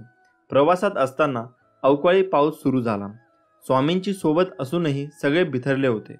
सर्वांनी एका झाडाचा आश्रय घेतला. सगळेजण पाऊस थांबण्याची वाट पाहत होते, परंतु पावसाचा जोर वाढतच चालला होता. असे चालत राहिले तर पूरसदृश्य परिस्थिती निर्माण होईल या भीतीने सगळे भक्त स्वामींना शरण गेले. तेव्हा स्वामी म्हणाले, अरे, अशी गयावया करण्यापेक्षा त्या पावसाला हात जोडून विनवणी करा, प्रार्थना करा. सर्वांनी मनापासून प्रार्थना केली तर तो नक्की तुमचं ऐकेल. प्रार्थनेत शक्ती असतेच, परंतु सामूहिक प्रार्थना लवकर फळते. यासाठी सर्वांनी एकमुखाने एक दिलाने प्रार्थना करा. सर्वांना स्वामींचे म्हणणे पटले. सर्व भक्तांनी प्रार्थना केली आणि काय आश्चर्य, पाऊस कमी होत होत पूर्ण थांबला. तात्पर्य हेच, स्वामी म्हणतात, एखादी गोष्ट तळमळीने केली तर तिचे फळ निश्चित मिळते. प्रार्थना अशी करा की समोरच्याला तुमचे ऐकावेच लागेल. एवढी शक्ती तुमच्या शब्दामध्ये आणि भावनेमध्ये असायला हवी, तर ती खरी प्रार्थना. मागणे असे असावे ज्यात केवळ आपल्या हिताचा नाही तर सर्व सृष्टीचा, अर्थात सर्व जीवसृष्टीच्या भल्याचा विचार केला असेल. दुसऱ्याचे वाईट आणि माझे चांगले ही भावना असेल तर तुमची इच्छा कधीच पूर्ण होणार नाही. हे कायम लक्षात ठेवा. स्वामी समर्थ सर्वांचे कल्याण करतील, त्यासाठी आपणही समतेने, ममतेने, आपुलकेने सर्वांचा विचार करायला हवा. श्री स्वामी समर्थ. स्वामी म्हणतात, कधी कधी आयुष्यामध्ये खूप दुःख यातना सहन कराव्या लागतात. असं वाटतं की खरंच देव आहे का, इथपर्यंत शंका येतात. पण खरं तर हीच वेळ आपल्या परीक्षेची असते. विश्वास ठेवा, इथूनच स्वामी लीला सुरू होते, इथूनच खेळ सुरू होतो. फक्त विश्वास तुटू देऊ नका. आई बाळाला हवेत भिरकवते, काही क्षण ते हवेतही असतं, पण ते हसत असतात, कारण त्याचा विश्वास असतो कोणी आहे जे आपल्याला पडू देणार नाही. तोच विश्वास तुमचा स्वामींवर हवा. कधी कधी वाटतं हे कसं होईल, हे शक्य आहे का, पण लक्षात ठेवा की तुम्ही तुमच्या बुद्धीच्या कुवतीवर शक्य आणि अशक्य ठरवता, पण स्वामींना या जगात अशक्य असे काहीच नाही. अशक्य ही शक्य करतील स्वामी. स्वामी तेच देतात जे तुमच्यासाठी योग्य आहे, फक्त तुमचा त्याच्यावर विश्वास पाहिजे. उधळा गुलाल वाजवारे नगारे, त्रैलोक्याचे स्वामी आज धरतीवर आले. अनुसुयेचा तूच दत्त, सुमतीचा तुझ श्रीपाद, अंबाभवानीचा तुझ नरहरी, आम्हा कैवाऱ्यांचा तुझ स्वामी. अशक्य ही करतील हे सारे करीतो शक्य, एक क्षणात भिवू नकोस मी तुझ्या पाठीशी आहे, असे सदा सांगे आम्हास. नमस्कार मित्रांनो, सर्वप्रथम तुम्हाला सर्वांना श्री स्वामी समर्थ. आज आपण या व्हिडिओच्या माध्यमातून स्वामींच्या प्रकट दिनाविषयी खरी हकीकत जाणून घेणार आहोत. चला तर मित्रांनो, जाणून घेऊया स्वामी समर्थ महाराज कधी आले, कुठून आले, ते कोण होते याबद्दल कोणालाच काही माहीत नाही. पण स्वामीसूत नावाचे त्यांचे एक अतिशय महान भक्त होऊन गेले. त्यांना स्वामी समर्थ आपला मुलगा मानायचे. तर त्यांच्या अनुभवावरून आपल्याला समजेल की स्वामी कसे प्रकटले. तर स्वामींच्या प्रकटण्याची हकीकत अशी, शेकडो वर्षापूर्वी एका पंजाब प्रांतात हस्तिनापूर पासून 12 कोस जवळपास 24 किलोमीटर अंतरावर छेलीखेडा नावाचा गाव होता. त्या ठिकाणी विजयसिंग नावाचा एक लहान मुलगा आपल्या भाऊ आणि भावजायाबरोबर राहायचा. तो मुलगा कोणाही बरोबर मिसळायचा नाही. तर तिथून थोड्याशा अंतरावर असणाऱ्या साधारण पडक्या अशा जागेत एक खूप मोठा वटवृक्ष होता. त्यात एक छोटीशी दिवळी होती आणि त्यात एक छोटीशी गणपतीची मूर्ती होती. तर तो विजयसिंग खूप खिशात गोट्या भरून तिथे जायचा आणि त्या गणपती बरोबर खेळायचा. पण तो मुलगा गणपतीला आपला मित्र मानून त्याचाही डाव स्वतःवरच घेऊन खेळायचा. असेच एक दिवस जात होते आणि त्या परमात्म्याला आपल्या आविष्कार दाखवण्याची गरज वाटू लागली आणि त्याने विजयसिंगला कारण बनवून आपला आविष्कार दाखवला. तर तो दिवस होता चित्रशुद्ध द्वितीया आणि विजयसिंग रोजच्या आपल्या पद्धतीने याही दिवशी तिथे गेला गणपती बरोबर. पण आज अचानक त्याच्या मनात आले की रोज आपण खेळतोय आणि आज याने पण खेळायचे आणि सर्व गोट्या त्या मूर्तीच्या समोर टाकल्या व ते बोलले, बाप्पा रोज मीच तुझा डाव खेळतोय, पण तू आज नाही, आज तूच खेळायचं. बस इतकेच त्याच्या तोंडातून शब्द निघतच धरणी कंपत होऊ लागली. सर्वत्र ढग जमून अंधार होऊ लागला. वारे वेगाने वाहू लागले आणि कोणालाच काही कळेना की काय होते. पण काय करणार, ती अद्भुत शक्ती आज प्रकटणार होती आणि तिच्याच आगमनाने ही सूचना होती. आणि ज्या ठिकाणी गणेश मूर्ती होती त्या ठिकाणी धरणी दुभंकून एक 8 वर्षाची अतिशय तेजस्वी एक बालमूर्ती पकडली आणि ते दुसरे तिसरे कोणीही नसून प्रत्यक्ष परब्रह्म श्री स्वामी समर्थ महाराज. आणि तो विजयसिंग गोट्या खेळताना तेव्हा स्वामींकडून हरला आणि बालरूप स्वामींनी त्याला गोट्या उधार दिल्या आणि परत भेटण्याचे वचन देऊन तेथून ते गुप्त झाले. आता शंका ही उपस्थित होईल की ही गोष्ट कशी काय कळाली. पण या गोष्टीचा उलगडा आज झाला. कोकणातील हरिभाऊ स्वामीसूत हे अक्कलकोटला आले होते आपल्या ऐहिक इच्छापूर्तीसाठी. तेव्हा ते तिथे काही दिवस वास्तव्याला होते आणि एक दिवस स्वामींना त्यांना जवळ बोलावले, मांडीवर घेतले, सांगितले की आजपासून तू माझा सूत झालास. सर्व घरदार सोडून दे आणि दर्याकिनारी माझी ध्वजा उभी कर. हे ऐकून हरिभाऊंना रडू कोसळले, कारण ते इथे ऐहिक इच्छापूर्तीसाठी आले होते आणि महाराज तर सर्व सोडायला सांगत आहेत. हे पाहून त्यांना थोडं रडू कोसळलं. तेव्हा स्वामी त्यांना म्हणाले की रडतोयस काय, माझे पोट बघ किती मोठे आहे, त्यावर हात फिरून बघ. ज्यावेळी हरिभाऊंनी तसे केले त्यांना ज्ञान लागले आणि त्यामध्ये त्यांना आपले सगळे जन्म आठवू लागले आणि त्यातील त्यांना एक आपलाच जन्म आठवला. विजयसिंग म्हणजे दुसरं तिसरं कोणी नाही तर तो स्वामी सुतांचाच पूर्ण अवतार होता. आणि त्यावर या सर्व गोष्टीचा उलगडा झाला आणि या गोष्टीला स्वतः स्वामींनी मान्यता दिली आणि ती पुढील प्रमाणे. स्वामी प्रकट दिनाचा उत्सव स्वामीसूत महाराजांनी सुरू केला आहे. ज्यावेळी स्वामीसूत महाराज हा उत्सव अक्कलकोटमध्ये करत होते तेव्हा भुजंगासारख्या भक्तांनी स्वामींना प्रश्न विचारला, स्वामीसूत हे काय करत आहे. तेव्हा स्वामींचे उत्तर असे होते, माझं बळ मी सदेह प्रकटलेल्या दिवसाचा उत्सव करत आहे. नाना रेखी नावाचे अहमदनगर येथे स्वामी भक्त होते. ते स्वामीसुतांच्या सांगण्यावरून अक्कलकोटला आले होते. तर ते पिंगला ज्योतिष विद्येत पारंगत होते. स्वामींनी त्यांना आज आज्ञा केली की माझी कुंडली बनव. तेव्हा त्यांना खूप आनंद झाला आणि त्यांना लगेचच कुंडली बनवण्याचं काम सुरू केलं आणि काही दिवसातच कुंडली बनली आणि त्यातील स्वामी प्रकटण्याचा मजकूर वरप्रमाणे होता. तर तेही कुंडली घेऊन स्वामीपाशी आले तेव्हा तिथे भजनाचा कार्यक्रम सुरू होता. तेव्हा स्वामींनी ती कुंडली भक्ताला सांगून माळ्यावर टाकायला सांगितली आणि ज्यावेळी कार्यक्रम संपला आणि परत स्वामींनी कुंडली आणण्याची आज्ञा केली तेव्हा त्या कुंडलीवर हळद, कुंकू, अक्षता, तुळस, फूल वगैरे वाहून ते सर्व देवतांनी त्या कुंडलीची पूजा केली होती.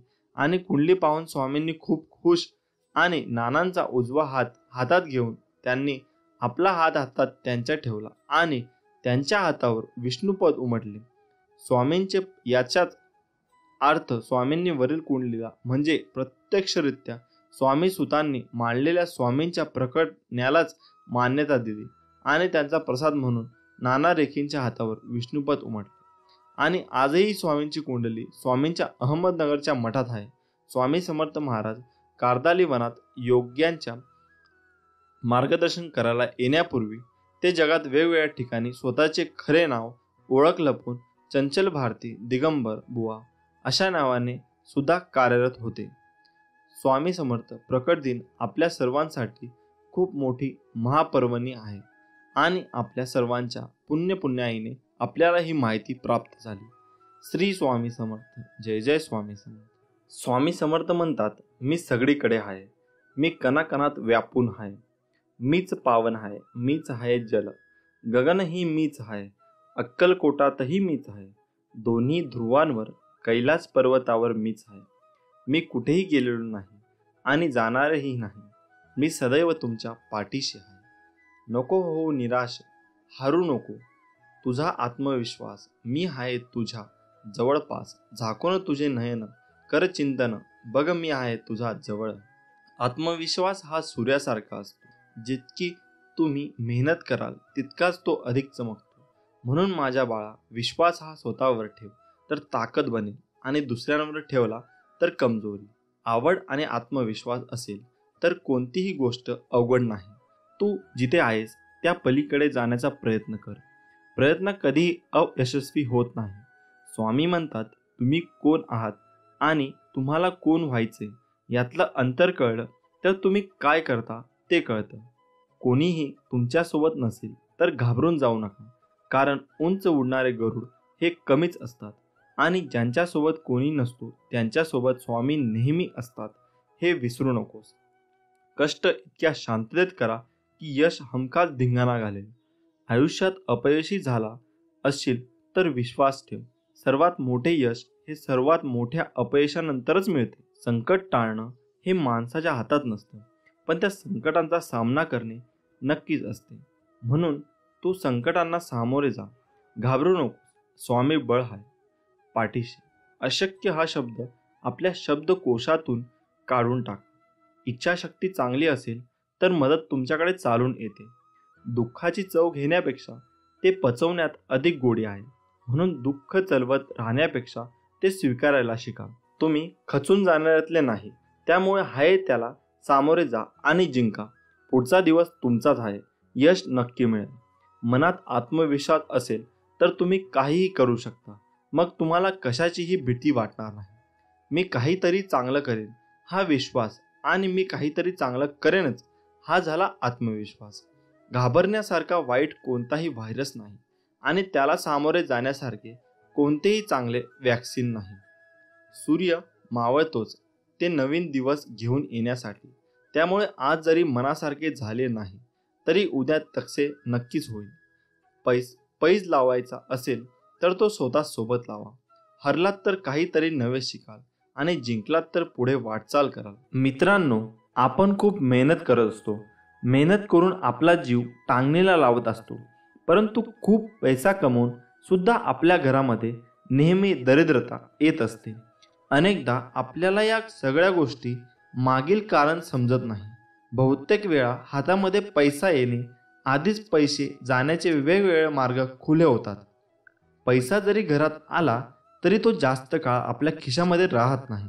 यावेळी आपण चिंता व्यक्त करत असतो.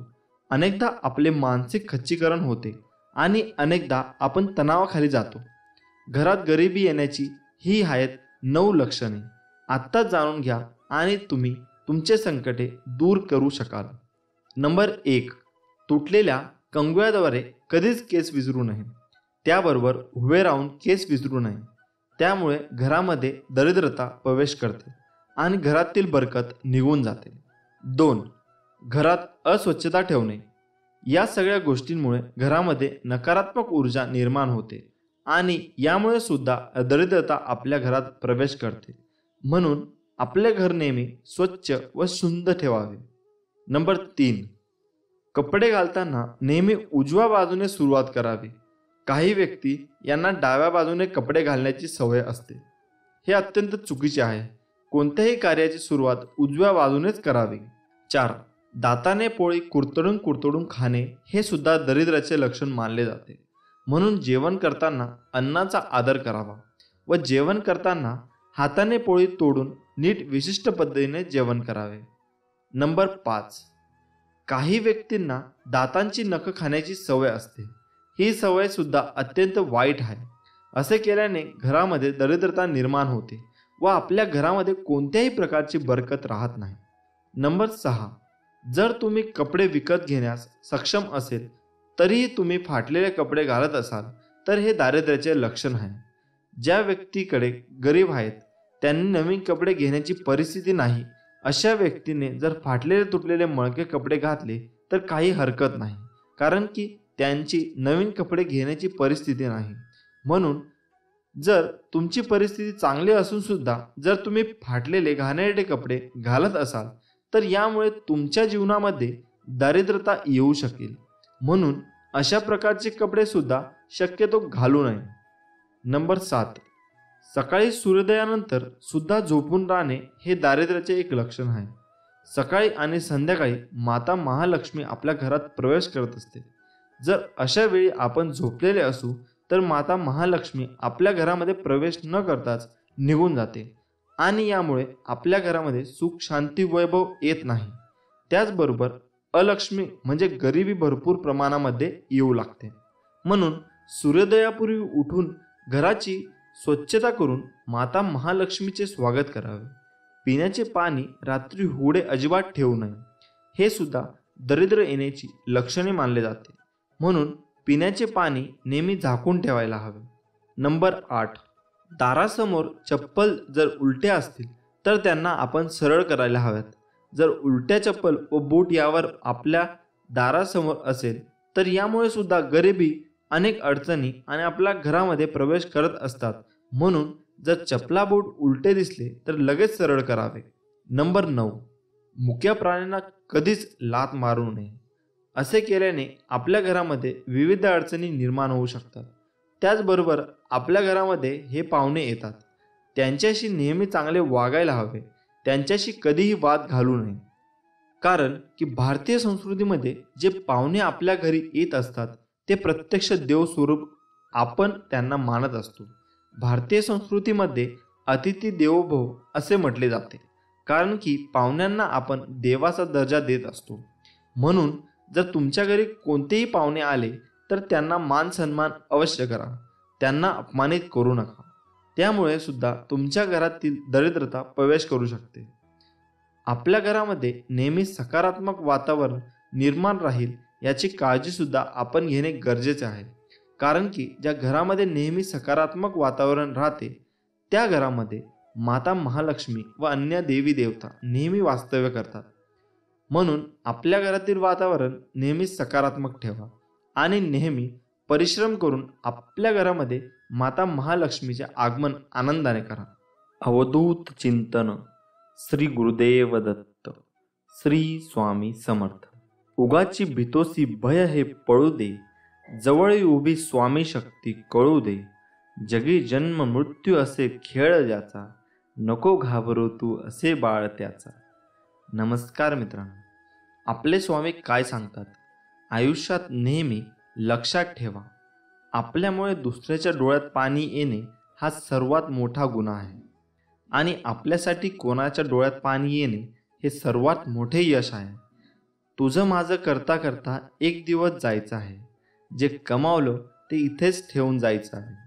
तुम्ही चांगले कर्म करा, सोबत तुमच्यात तेच जाणार आहे. रडल्यानंतर अश्रूसुद्धा परके होतात, हसल्याने परके सुद्धा आपले होतात. मला ती नाती आवडतात ज्यात मी नाही आपण असतो. जर कुणावर चिडणार असाल तर विचार करून चिडा, कारण आजकाल समजून घेण्याची पद्धत बंद झाली. मेल्यावर माणूस चांगला होता असं म्हणण्याची प्रथा आहे. जिवंत माणूस ओळखता येत नाही, हीच खरी व्यथा आहे. निंदकांना कधीही घाबरू नका. त्यांना आपल्याविषयी जेवढं वाईट बोलता येईल तेवढं बोलू द्या. त्यांच्यामुळे आपलं वर्तन सुधारत जाते. ज्याप्रमाणे गल्लीत 2-4 डुकरं असल्याशिवाय गल्ली स्वच्छ राहत नाही, त्याप्रमाणेच आपल्या अवतीभोवती 2-4 निंदक असल्याशिवाय आपल्या जीवनाचा विकास होत नाही. जग काय म्हणेल हा विचार करू नका, कारण लोक फार विचित्र आहेत. अपयशी लोकांची थट्टा करतात आणि यशस्वी लोकांवर जळतात. स्वतःला असे तयार करा की तुमच्या विरोधकाला तुमचा पाय खेचण्याऐवजी तुमचे हात पकडून पुढे जाण्याची इच्छा निर्माण झाली पाहिजे. कोणतीही गोष्ट साध्य करण्यासाठी फक्त शक्ती असून चालत नाही, तर त्याला सहनशक्तीचीही जोड असावी लागते. माणूस कसा दिसतो यापेक्षा कसा आहे याला महत्त्व असतं, कारण शेवटी सौंदर्याचं आयुष्य तारुण्यापर्यंत तर गुणाचं आयुष्य मरणापर्यंत असतं. अभिमानाला कधी तुमच्या मनाच्या घरात येऊ देऊ नका आणि स्वाभिमानाला कधी मनाच्या घरातून बाहेर काढू नका, कारण अभिमान तुम्हाला कधीच प्रगती करू देणार नाही आणि स्वाभिमान तुम्हाला कधीच अधोगतीकडे जाऊ देणार नाही. अपेक्षा जरूर बाळगा, पण नाती व माणसं तुटणार नाही याची फक्त काळजी घ्या. आयुष्य फार सुंदर आहे, ते फक्त चांगल्या विचारांनी जगता आलं पाहिजे. समाज समजवण्यापेक्षा समजून घेण्यामध्ये खरी परीक्षा असते, कारण समजवण्यासाठी अनुभवाचा कस लागतो, तर समजून घेण्यासाठी मनाचा मोठेपणा लागतो. लोक तुमची स्तुती करोत वा निंदा, तुमचं लक्ष तुमच्यावर कृपा करो वा न करो, तुमचा मृत्यू आज हो वा उद्या. आपल्या मार्गावरून कधीही भटकू नका. आयुष्यात कितीही संघर्ष करावा लागला तरी मागे हटू नका, कारण जो संघर्षात मार्ग काढतो तोच खरा विजय असतो. स्वामी म्हणतात, दगडात तुम्हाला देव दिसतो, गायीत माता दिसते, कावळ्यात तर सगळे पूर्वज दिसतात, मग माणसातच माणूस का दिसत नाही? ज्या दिवशी माणसात माणूस दिसेल त्या दिवशी मला सुद्धा प्रसन्न व्हावेच लागेल. श्री स्वामी समर्थ. जय जय स्वामी समर्थ.